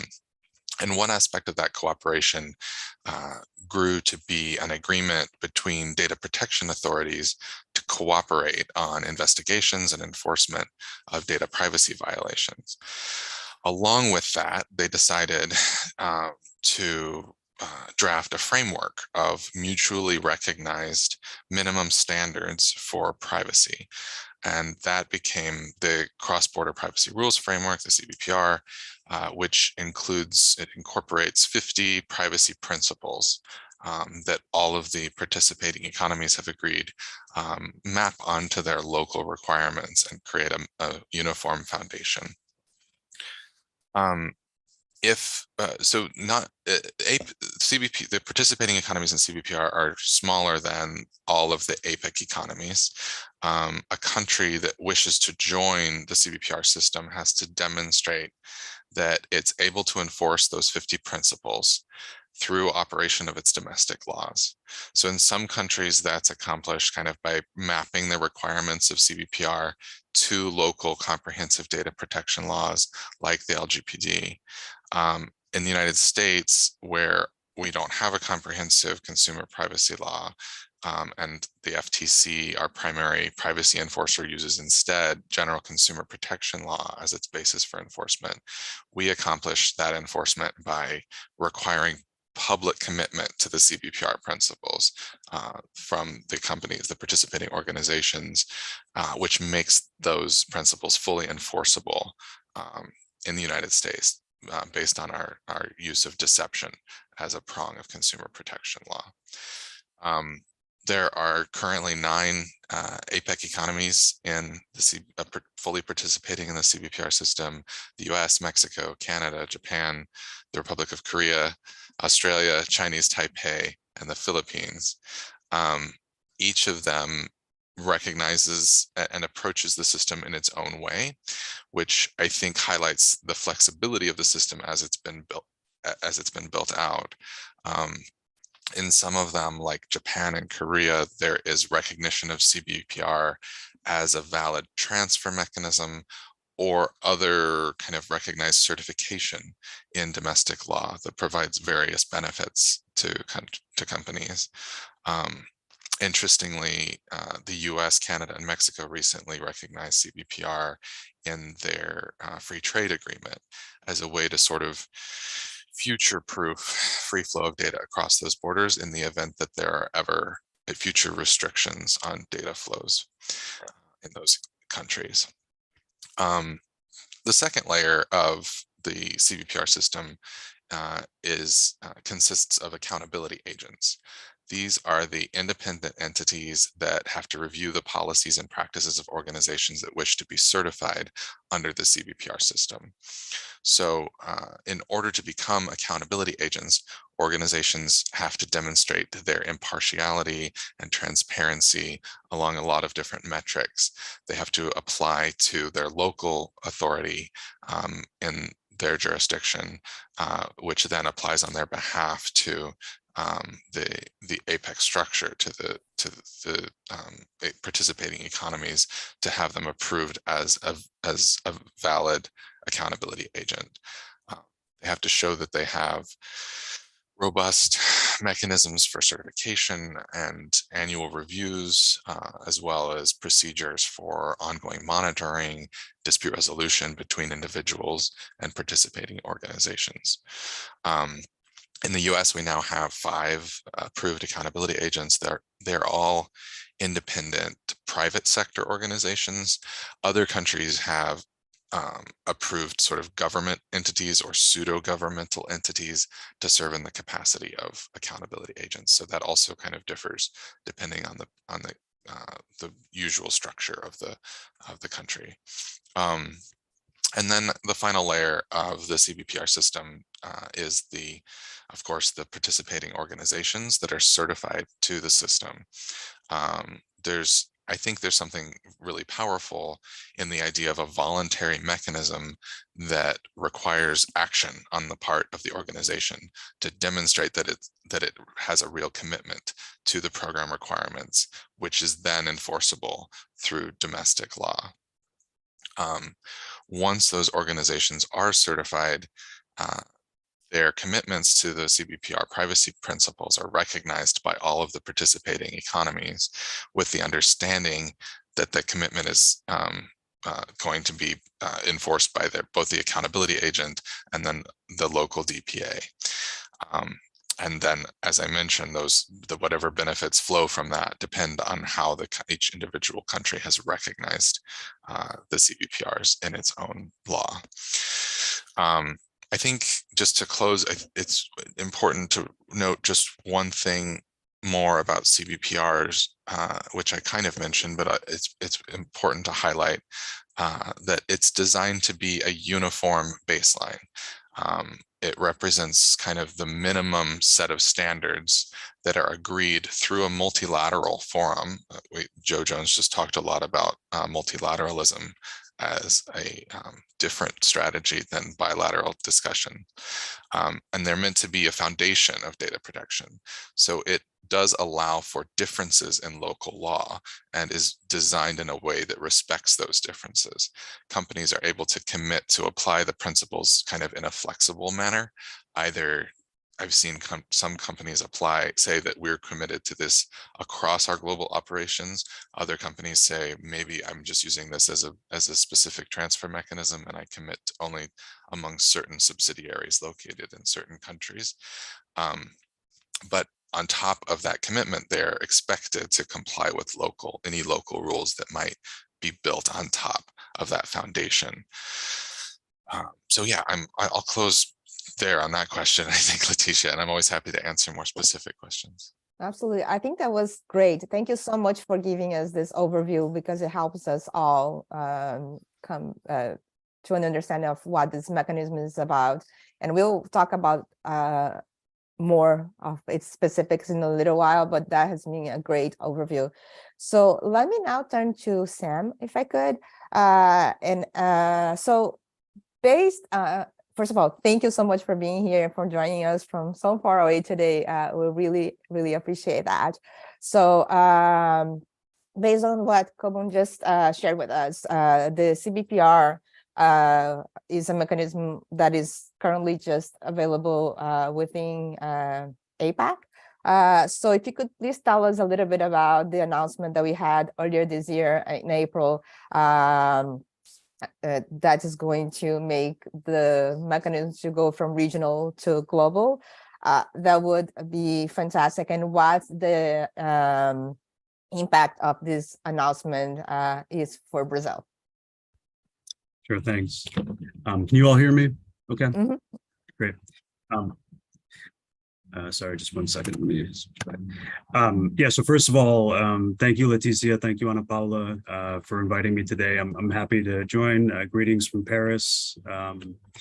So yeah, a large component of my work in the last 3 years has been regarding the development of the CBPR system within APAC, and also the globalization of the CBPR system out of APAC and into an independent certification system.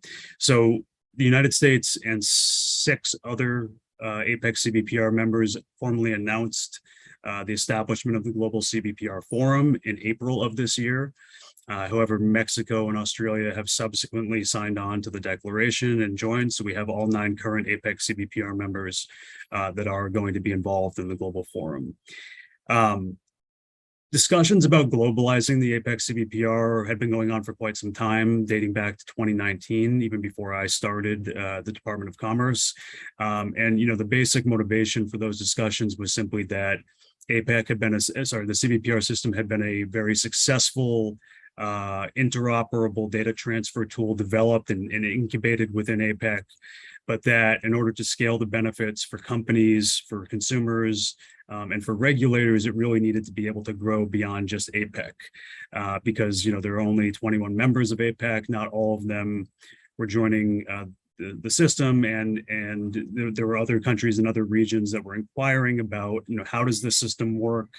How does it interact with regulators? Who certifies the companies? That, people were intrigued by it and wanted to know more. And feedback that we were getting from some companies was that we really liked this model, but it doesn't reach all of our priority markets where we operate. And so for it to have value for us, we need to be able to access and use that certification in other major markets. So globalizing the system was really just a result of that feedback that we were getting.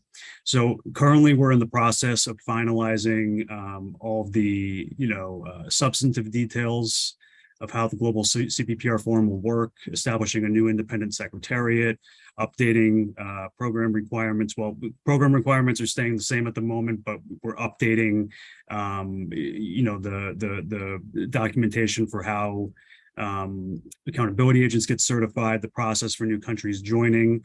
For example, we're looking at having sort of a tiered membership process where countries or jurisdictions can sort of become observers first and participate in certain aspects of the CBPR forum, and then eventually participate fully by having accountability agents and certifying companies. So we're working through the details of how the global CBPR forum will work.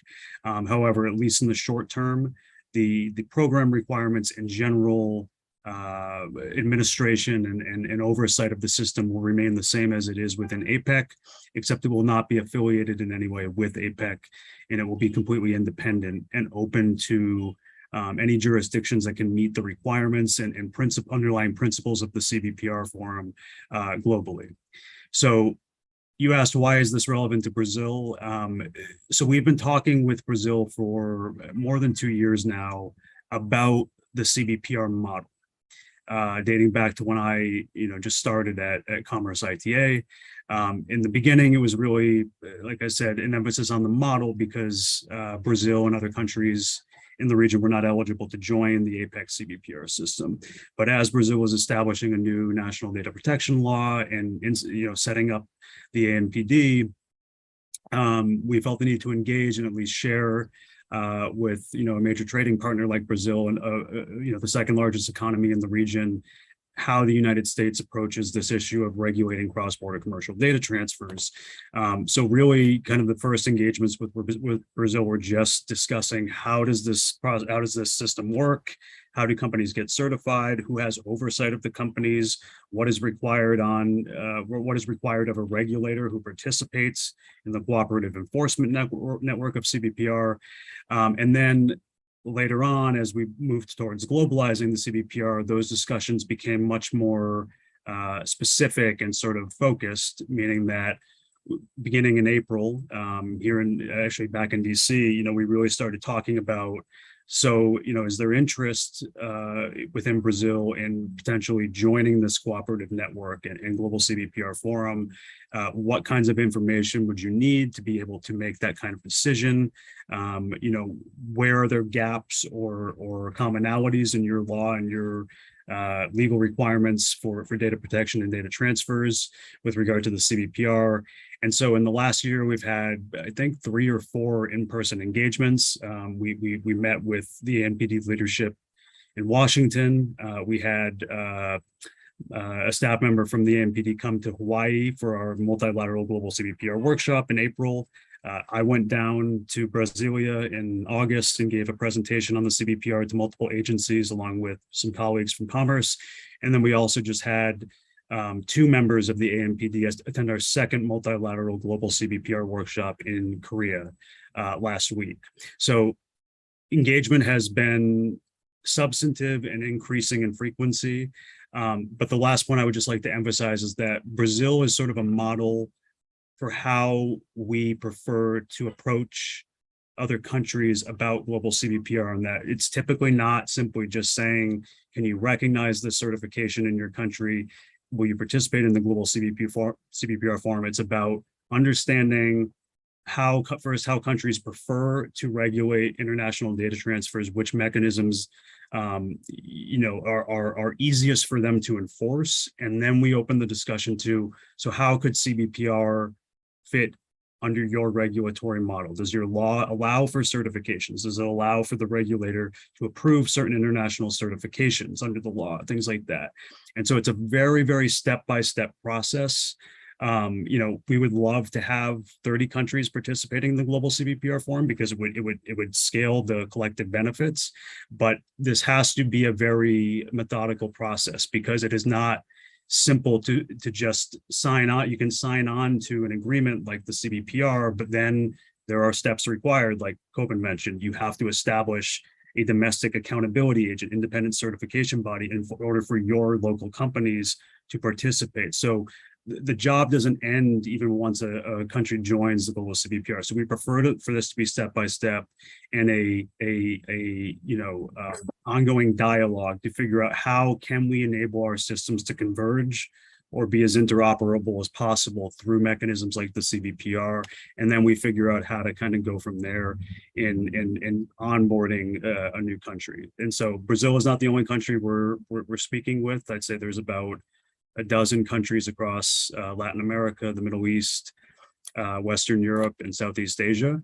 But certainly in my time and in my role, the most extensive engagement to date has been with Brazil, and we really appreciate that, just the willingness of the ANPD to have conversations with us, meet with us in Washington, meet with us in Brasilia. And I think it's really a model for how these discussions should be carried out. Thank you. This is great. And I think we've congratulated ANPD quite a bit before on their openness and willingness to discuss with us about different aspects of the LGPD, but in particular about the international data transfers. And this is an example because I don't know how much you followed this process from the beginning, from the construction of the law. In the very first draft of it, there was no mention of CILSR certification as a mechanism for transfer. And based on discussions that we had with legislators back then, we've explained to them that was definitely one of the mechanisms Brazil should consider. And that was great to see them include that as one of the various mechanisms that are available. So great to see the engagement, and it's really, we really look forward to having that continue and to supporting as the private sector any way we can. So if I could then go to Rebecca. Rebecca, welcome. Thank you very much for joining us today. So Rebecca, I was wondering if you could please tell us about the role of the accountability agent, the role they play, and how your organization works within this universe. As Coben explained to us in the beginning, the accountability agency plays a very important role in the CBPR certification. So if you could please tell us a bit more about what that role entails, and also whatever you can share with us about BBB journey to become an accountability agent here in the United States. That would be great. Of course. So thank you so much for having me, Leticia. This is a really great opportunity to continue talking about these issues, increasing awareness. So thank you very much for the invitation, and I am happy to answer this question. So independent accountability is truly a key component of the CBPR system, right? So as such, accountability agents have to play a fundamental role in the certification process because we, as Coben explained, we are the ones responsible, right, for determining whether an applicant's policies, their practices meet that baseline standard as outlined in the program requirements. Now, I will note, what Coben said was spot on, right? They are baseline. And so when you are an accountability agent, if you want to tweak some of those to increase some of those measures you're able to. And that is something that we did do when we developed our program. We thought the security section was a little lax, and so that ended up getting beefed up, right? So as you said, it is definitely a floor, it's not the ceiling, and you can build upon that. But currently there are 9 accountability agents in, around the world, 5 of which are in the US, as previously mentioned, including BBB national programs. But we are the only nonprofit accountability agent in the US. So the other accountability agents are in Japan, Korea, Singapore, and Taiwan. And businesses can only be certified through an accountability agent, all right? So as an accountability agent as well, or when you're doing your application, you also have to be aware of your jurisdiction. So you can only apply to an accountability agent that's where you're primarily located, all right? So, if you're based in the US, you have to apply to a US jurisdiction. So to certify a US company, they kind of have to meet 2 baseline requirements. The company seeking the cert must be headquartered in the US and must be subject to oversight from the FTC, because the FTC is the US's privacy enforcement authority, right? So if they don't have jurisdiction over the individual or that company, then it can't, it's not feasible. There's no teeth to it, right? So they have to be, under the oversight of the FTC. So if those baseline requirements are met and the company decides to pursue the CBPR certification, the first step, of course, is to reach out to one of the 5 recognized accountability agents and complete an intake questionnaire. Now, I know I may be biased, but, I do think we're a great accountability agent. But, there are some others, but, I think we're pretty good. So while completing this intake questionnaire, we really do pride ourselves because we are more, a smaller shop. So we're able to provide more personalized attention throughout the process. And that's something that we really take pride in, working one-on-one with each of these companies who come in and kind of helping them guide through this process to make sure they meet the requirements and they're ready to comply with those requirements.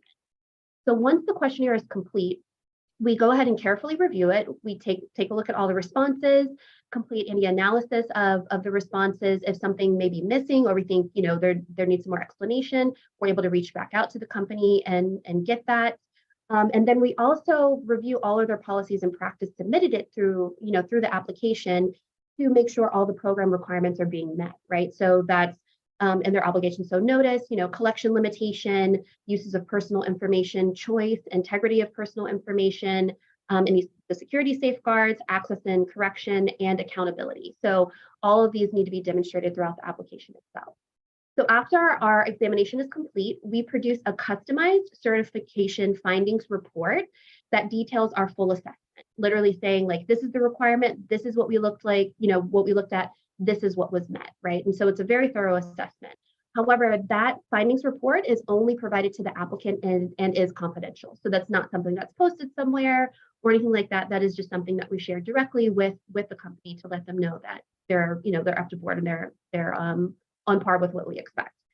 So once this process is completed and the applicant earns our certification, we then inform the Department of Commerce that the certification has been completed and ask that the now participant be included in the CBPR compliance directory. So in that directory, you're able to see when people were certified, when they were recertified, as well as any additional information, and you're able to identify who their accountability agent is, which also goes back to this whole concept of resolution, right? You need to understand who you need to go complain to, right, if there is an issue. So once the participant, is certified, they also receive the benefit of our seal. And so you may have seen the seal, but it's a little symbol. It's usually embedded in the privacy policy, and that is self-verifying. So if anyone visits your privacy policy and clicks on that seal, it goes to a web page that essentially outlines all the commitments that you've made to your consumers, right? And to the public, essentially. And so all of that information is there. It will also list the accountability agent, and it also provides a mechanism for that consumer to make any sort of complaint. And that will go directly to us. Because as Coben also explained, the dispute resolution is a component, right? And so we have to be able to receive the complaint so that we can do that portion of our role. So notably, the application process can look a little different based on which jurisdiction that you're in and what accountability agent that you're working with. In the US, for the most part, we're pretty standardized. We kind of do the same thing.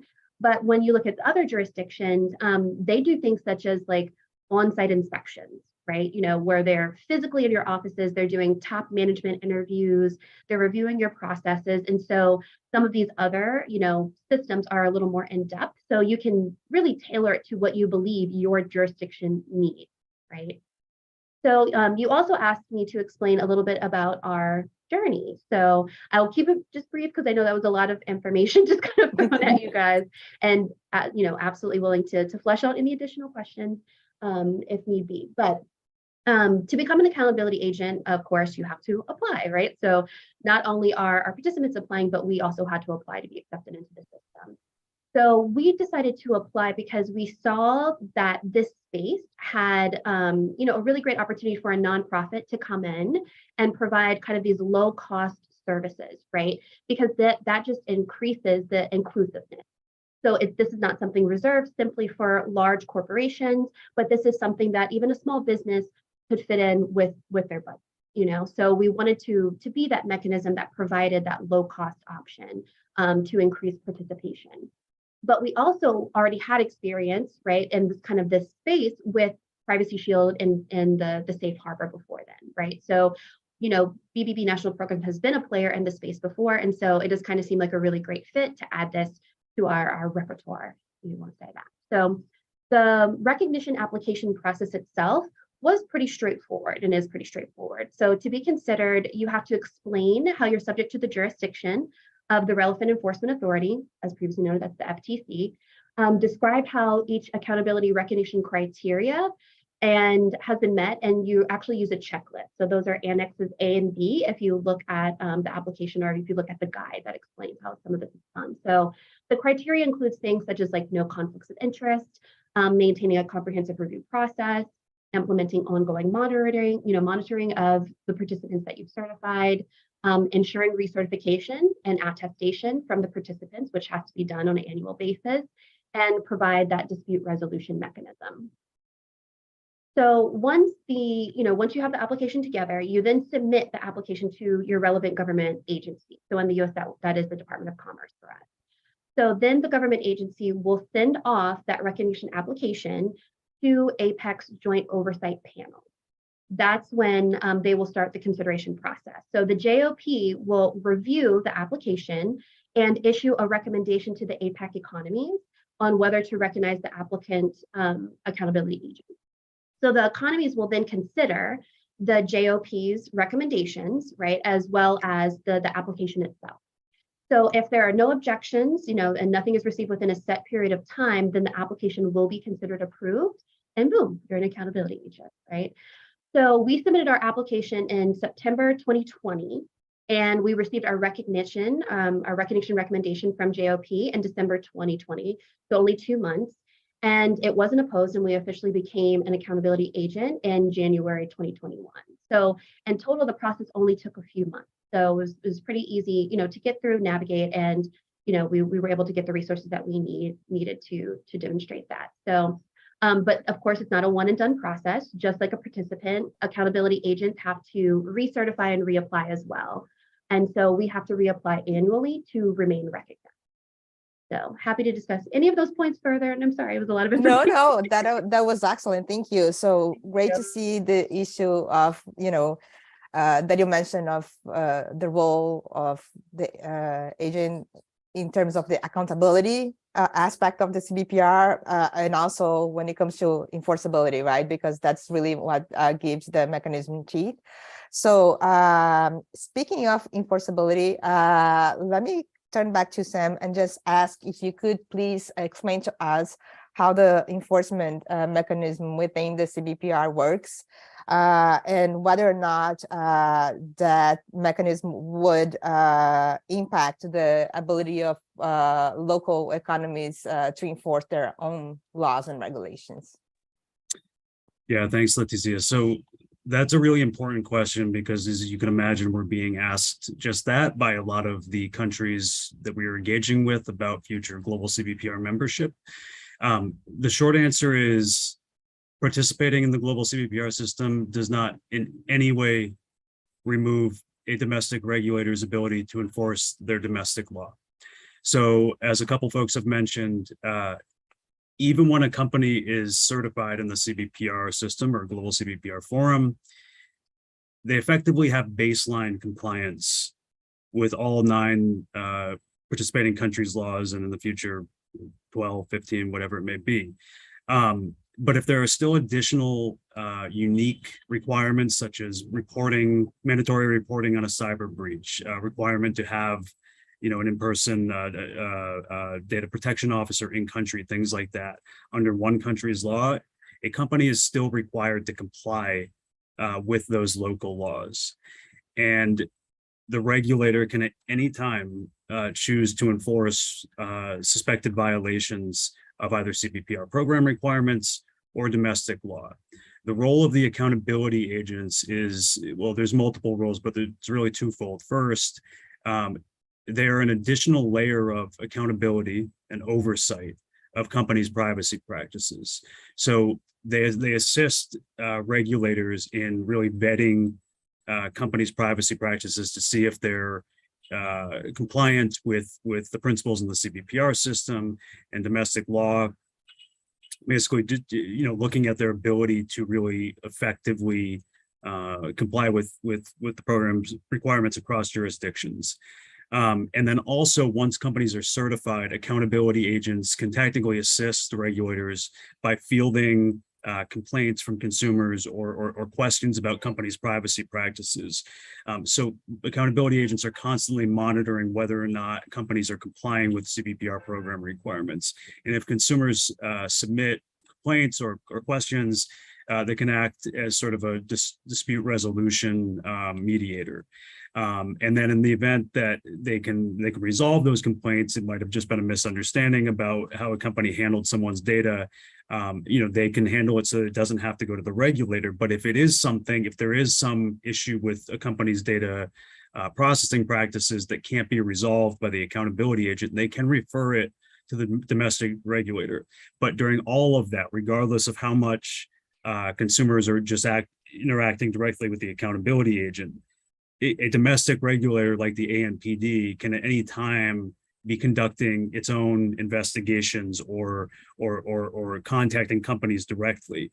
The idea is just that there's these multiple layers of enforcement and oversight. Having a third party like an accountability agent, that doesn't have loyalty to one entity over another, and they can just look at a company's practices and observe them in an unbiased way. That's the idea, but no authority is stripped from the domestic regulator. I just wanted to add one thing because I saw the question from Andre in the panel in the chat, and Coben, please feel free to weigh in if I get anything wrong here. But technically, right now in the CBPR system, there is no explicit prohibition of a company getting certified by an accountability agent from another country. However, to date, that has not ever happened. There have been discussions about, for example, whether or not companies in other countries that have not established accountability agents yet could choose to get certified through BBB national programs or TrustArc or one of our accountability agents. The problem with that is, or there's two potential risks. One, the idea of having domestic accountability agents is in part that you have a national organization that is not only able to be familiar with the CBPR program requirements, but also domestic national law. And so ideally, if a country is joining the CBPR system, if they want to ensure that accountability agents are really verifying companies' ability to comply with national law, you want to have a domestic organization as the accountability agent. So there is some flexibility technically, but it's not a route that any companies have taken, and we've generally advised countries against it because it is in your interest as a participating member of the CBPR to have a local certification body or multiple certification bodies. And part of the process of generating accountability even for the regulators is one, participating in this cooperative network of enforcement bodies, and also putting the onus on the regulator to identify a domestic organization that is suitable for conducting the certification process. So it generates buy-in for all stakeholders in the system, that there's accountability on everybody to play their part and have these checks and balances, that everyone is behaving in good faith and in compliance with requirements and in an ethical way. But anyway, thank you. Yeah, that was great. So it's always important for us to highlight that the enforceability, so the countries which we normally refer to participating economies, they can and do keep their ability to enforce their own laws. So it doesn't really replace it. It's just, as you said, Sam, very well, is another layer. And I think, would you say that that's a benefit for countries, particularly for countries that have a data protection authority that is understaffed and has just so much going on? So I would say, would you agree that that is a benefit for the countries joining the CBPR? It certainly is. I mean, even here in the United States, where we, have a fairly large government apparatus, even the Federal Trade Commission will often say they feel that they have insufficient resources for the digital age.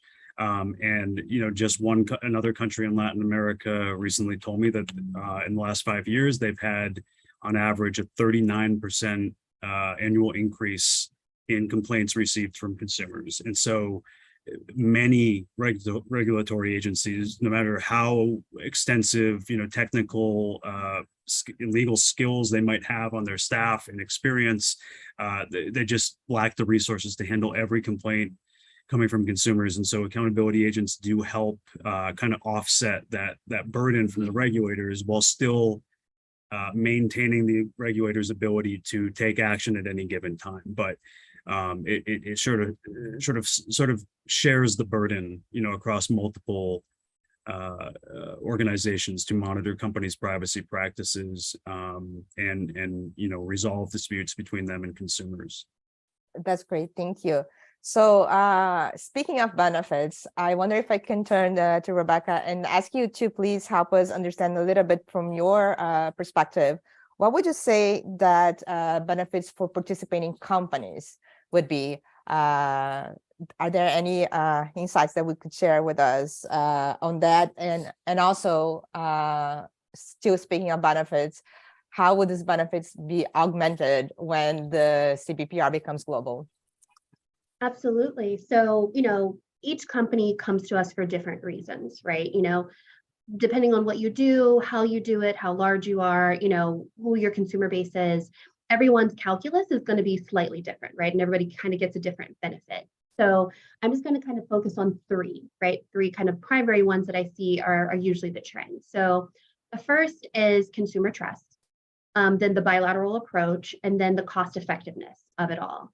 So all of these benefits, of course, will be increased as the actual program expands and the system expands. So first, the CBPR certification absolutely fosters consumer trust. So consumers now are becoming increasingly sophisticated, right, about data privacy and their protection. We hear about breaches all the time. It's now a big political issue. There's a lot of information out there, and people are becoming more savvy. Even through private companies that are doing awareness campaigns, right, about privacy and what they do to increase your privacy. So consumers are becoming more sophisticated in this particular space. And so in a recent study, Cisco actually found that 91% of global respondents indicated that external privacy certifications are important when considering which organizations to purchase from or to engage with, right? And so that's huge. That really shows us that, one, consumers really want this, but then on the flip side, if you think about vendors, right, who are looking for PRP certification, it goes the same way, and it serves almost the same purpose. So, a company may have the CBPR, but then they're also looking for vendors who are meeting these same kind of qualifications, right? So PRP helps those vendors go, hey, no, pick me, right? Because I am safe, I've met all these baselines, I've gone through this process, and you can rely on me to be a solid vendor for you. So it's not just consumers, talking about the public, but also thinking of how you market yourself to other businesses and to gain more business for your organization. So that's really a benefit. And of course, as this increases and we have more recognition, that is a global, having that CBPR or the Global Forum seal will truly signal to everybody around the world that you are a trustworthy entity to do business with, to send data, to and have it processed by. And so that will only increase. Second is the CBPR, takes a multilateral approach, right, to data transfer. So unlike, unilateral or bilateral approaches like, Privacy Shield, the CBPR system is multilateral. So this means that certified businesses, can transfer data from point A to point B and then continue it on to C, D, E, right, if it is actually necessary to complete that particular process. And that is truly a benefit. If you are an organization that is looking to conduct business in a lot of different areas, you're able to make these transfers and know that along the line, you're not losing any data protection, right? That these standards are in place. And so for all these countries that you may be transferring to who are participating, they all have met that baseline. And so you don't need to be concerned about the transfers going through that particular economy. And of course, there's the strength in numbers, right? And so as the program itself expands, it becomes globalized. You now have more areas and more places that you can do this, right? And so, through the global CBPR system, you could make sure that you could do transfers from, Australia to Canada to Brunei, Indonesia, Japan, Korea, the Philippines, Thailand, Malaysia. So all of these markets would be included, and the UK, right, who's really interested in joining the system. So as the participation increases, this benefit just continues to grow, right? And additionally, I will say that the multilateral nature of CBPR is kind of offers more stability. As we've seen with systems like Privacy Shield, it's based upon this idea of adequacy, right? And so what happens when somebody decides you're not adequate anymore, or you're inadequate, that framework now fails, right? The framework can no longer be utilized. With a multilateral system like CBPR, it is an international cooperative, right? Everybody is participating together. And so no one jurisdiction can invalidate the system. Of course, a jurisdiction can leave, right? More can join, et cetera, but actually pulling away or deciding no longer to participate still leaves the system itself intact. And that's really, really important. So it does offer this other layer of stability by being multilateral and being this international cooperative. So that's also great for business, right? Because, you're always trying to stand up some new program every couple of years, it can be a little hectic. And then third, I would say that the CBPR, another benefit of the CBPR system is the fact that it is cost effective. So, the privacy regulatory landscape is becoming increasingly more, nuanced and fragmented as, here in the US, we face the reality of maybe having all 50 states have their own privacy laws, right? And every country is developing their own privacy laws. And so this, all of these laws are just creating a more fractured system. And with a more fractured system means more cost of implementation, right? To stay on top of these things, to do the monitoring that you need to do, and to be able to navigate these systems, which often, overlap and conflict. So through the CBPR system, right, you get that one common set of privacy standards, right, that is permitting international data transfers and that everyone believes is an actual standard. So with the introduction of, new jurisdictions, of course, the global system will, of course, become more cost effective, right? Because then you're still able to use this, but you're able to use it in a lot of different areas. So, as the system moves from just the APEC region to this more global, entity, all of these benefits will only be amplified. That's great. So I think you touched upon two very important issues. And I just wanted to clarify for the people who are listening to us that there is another, so we've been talking about the CBPR, but there's also the PRP, which is the certification for processors. So both of them are now available through, so CBPR would be for controllers and then the PRP for processors. So that's another very important feature that this mechanism or the system offers. And I think that also a important thing to know, I think Rebecca mentioned that, is that for companies of every size, and I think that especially for the small and medium companies to have that, so to speak, seal of approval when it comes to their privacy policies and procedures is very important, particularly when you're part of a supply chain of a larger company. So if a larger company is going to contract with you and they want to make sure that everybody that's doing business with them are treating data in a responsible way. I think that having the certification would be very helpful to these companies, even if they don't have the amount of data that they transfer is not necessarily as large as some other companies that will pursue certification because of the amount of the data that they transfer. That's one category of companies, I would say. And then if you go to the small and medium companies, they may not transfer as much data, but they will want to be international and participating in global markets and be part of global supply chains. And then that would also provide a benefit. So thank you, Rebecca, for highlighting that for us. I know we are running really short on time, but I want to get to Kobun with the last question and then maybe see if there are any others from the audience. So Kobun, I think that you've recently have returned from, again, another faraway place from the Republic of Korea, and you were there participating in this CBPR forum discussion. So you've had a chance to talk to a lot of people, regulators, participating companies, and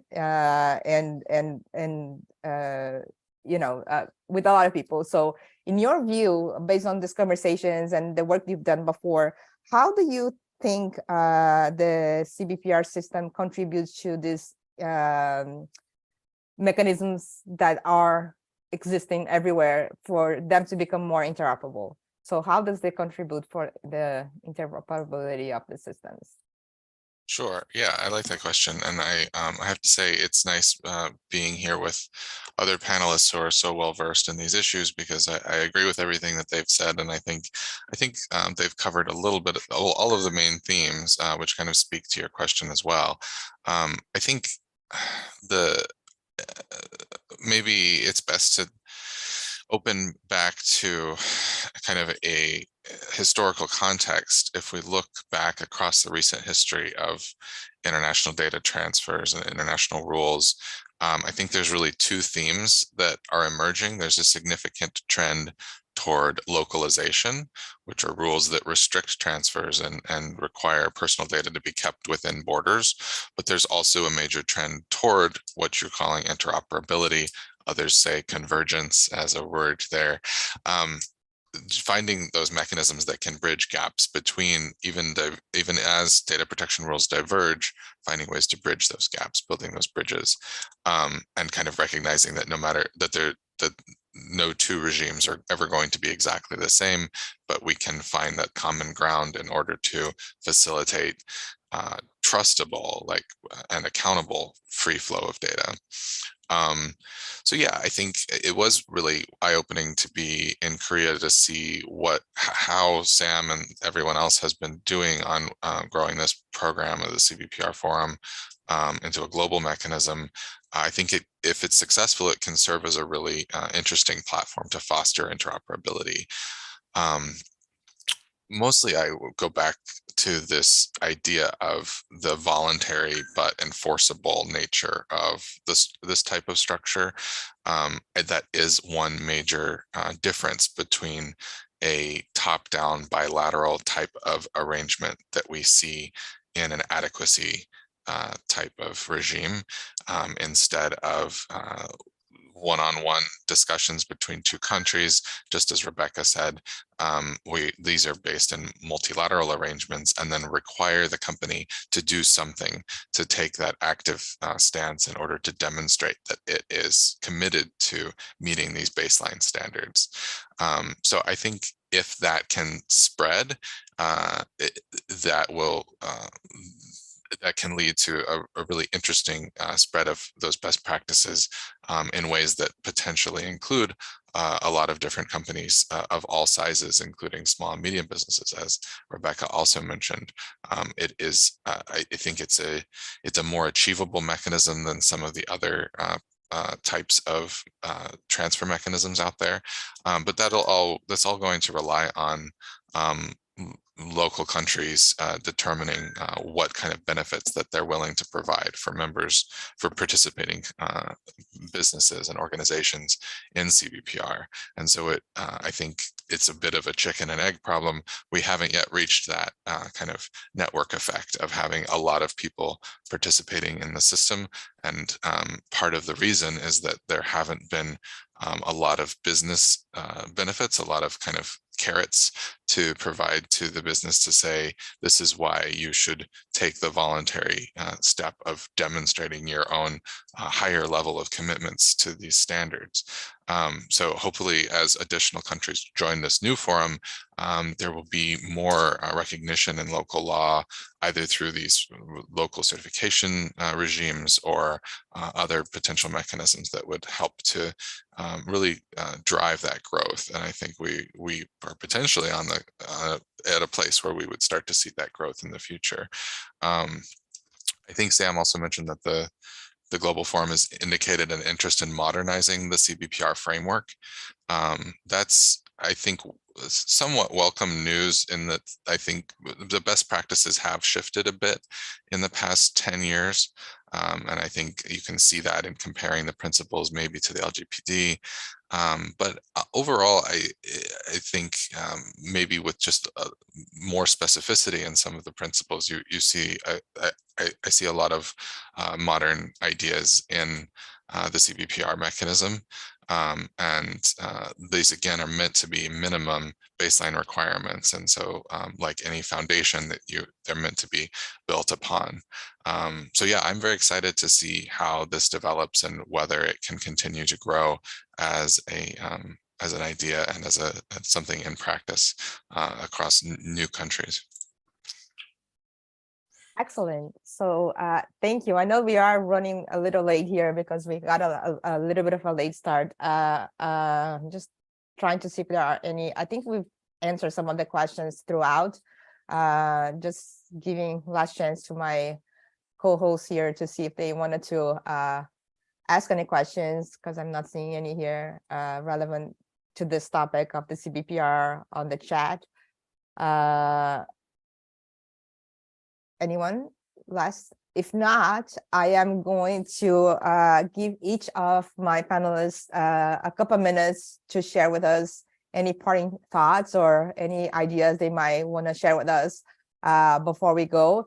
But if I could just put a little question embedded in there, is that based on all of this that we discussed today, would you recommend that Brazil continues to engage in these discussions about the global CBPR system? So it's not a leading question, just a little bit maybe. So let you go. So, okay, so let me start with Rebecca. Rebecca, any parting thoughts? Yes, so an emphatic yes. Yes, absolutely. Keep engaging, right? Because I said, like, the beauty of this system is it just gets stronger and stronger with more participation, right? And so continuing to raise awareness, have these really important discussions, raise the interest, and really increasing the participation is what we need in order to make this thing truly come to fruition and give it the strength that it could actually have, right? So, the more participation, the more recognition, the more useful the system becomes for everyone, for all stakeholders, whether that be a business, consumers, vendors who are looking to hawk their wares, right? Regulators and consumers. It just benefits everyone across the board. And personally, I would say from my perspective and my little policy bubble, right? Of course, I would love to see more regulator engagement across the board. It would be really nice to get a little more guidance, to have a little more involvement, but also to just ensure that we're on the right path and ensuring that we have the support that we need to continue growing this process. So that is definitely one thing that I would say, in an ideal world, hope, regulators would require it, but that's not, that's definitely not a route that I see happening here anytime soon. But, that increases the incentive.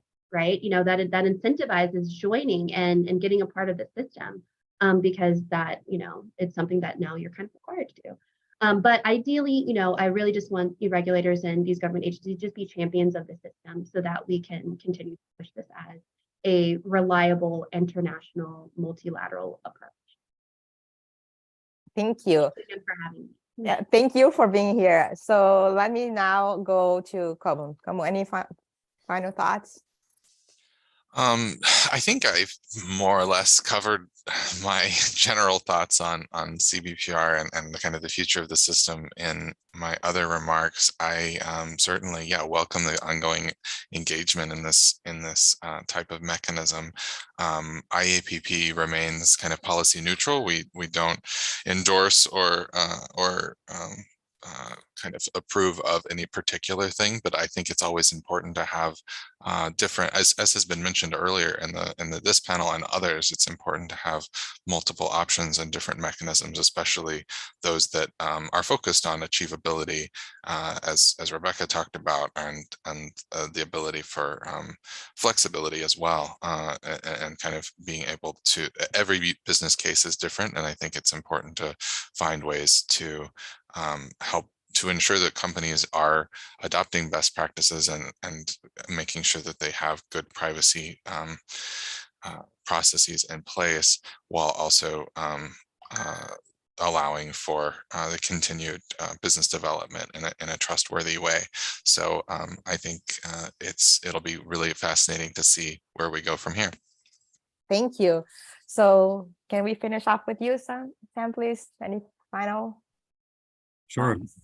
Yeah, I would just say that I would encourage Brazil to continue engaging on the global CBPR forum and again, the model for how it regulates international data transfers.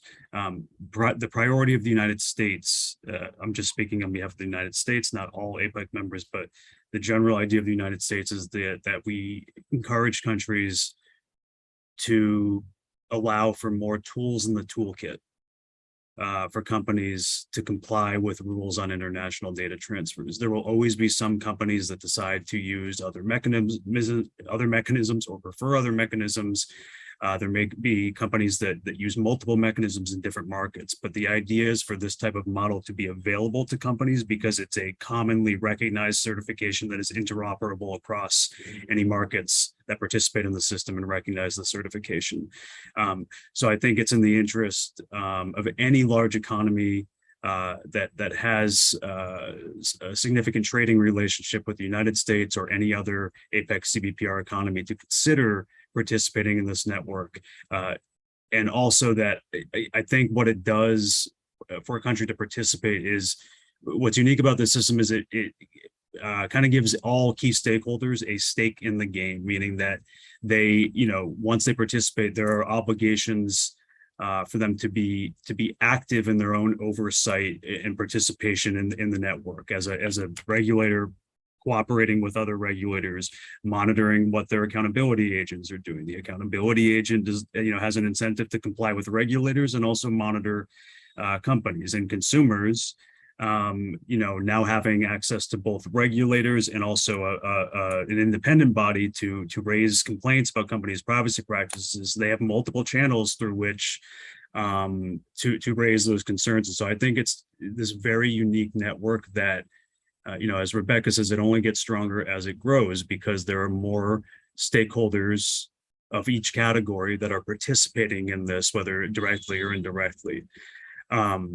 So yeah, I think it's really something that we just encourage Brazil and other countries to continue to stay engaged in terms of the ongoing dialogue about this and how to make it an even stronger and more legitimate international system for data transfers.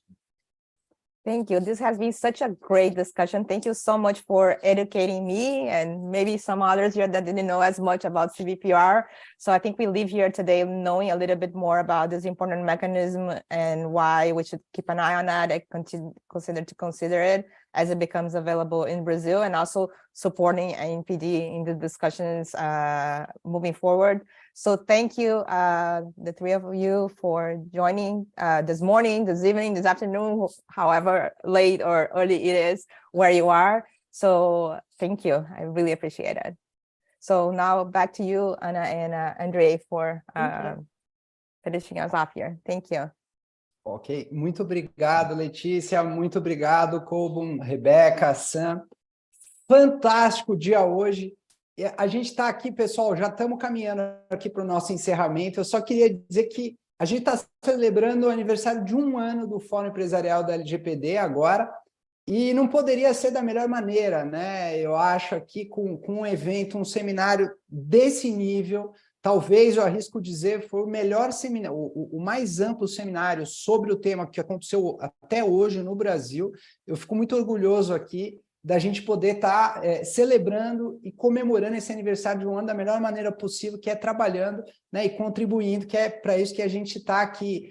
E eu queria agradecer muito todo mundo que participou, que organizou, a Letícia, a Ana, na organização, o Tomás, né? Eu já agradeci aqui também os colegas da Meta, que ajudaram a gente a viabilizar a tradução, os colegas da ABS, né? Ali a Heloísa, a Clara, a Cris, a Bruna, que ajudaram a materializar toda a infra que está por trás também para acontecer o nosso evento, e os nossos queridos tradutores aqui, né? Que nem sempre aparecem, o Paulo Liégio, né? E o John Moon, que ajudaram também a tornar mais fácil a nossa vida. E eu acho que é isso, acho que talvez a mensagem que fica aqui, para a gente já encerrando, é que não é a questão que a gente prefere um mecanismo contra outro mecanismo, temos muitos mecanismos, é preciso que o Brasil, como um país que precisa de inovação, precisa de acesso à tecnologia, né, precisa ter competitividade para suas organizações, precisa inserir nas cadeias globais de valor, que as organizações brasileiras possam ter um leque de mecanismos, né? A gente passou aqui, discutiu o começo, as cláusulas contratuais padrão, já falamos do nosso posicionamento, que está no link, vai ficar disponível no link para quem quiser baixar, enfim. A gente compartilhou aqui também, não só no chat, como no chat do YouTube, para quem quiser ter acesso. A gente discutiu as regras de adequação. Poxa, por que não? Vamos avançar também nas regras de adequação, né? Um debate muito rico, um painel fantástico. E agora também a gente avançou nesse debate muito pouco discutido no Brasil, mas nem tão pouco relevante, extremamente importante, que a gente discuta também, né, os selos e certificações internacionais, em especial a gente aterrizou aqui no CBPR, né, o Global CBPR. Então eu não poderia estar mais feliz, queria agradecer vocês, um grande prazer a gente poder estar aqui. Ana, você quer falar alguma palavra para a gente finalizar? Andrei, só reforçar o teu agradecimento a todos que conseguiram viabilizar mesmo o evento de acontecer, a todo mundo que está assistindo a gente, e concordo com você, acho que foi um dos eventos mais qualificados que eu já participei sobre transferência internacional de dados, e acho que esse é o desafio daqui para frente, a gente precisa levantar a barra dessa discussão para a gente não ficar, né, discutindo a coisa pequena da vírgula mesmo e conseguir montar um racional que faça sentido com a nossa realidade e com os direitos que a lei busca implementar. Foi absolutamente incrível. Muito obrigada a todos. Isso aí. Muito obrigado. Obrigado a todos e até o próximo evento. Tchau, tchau.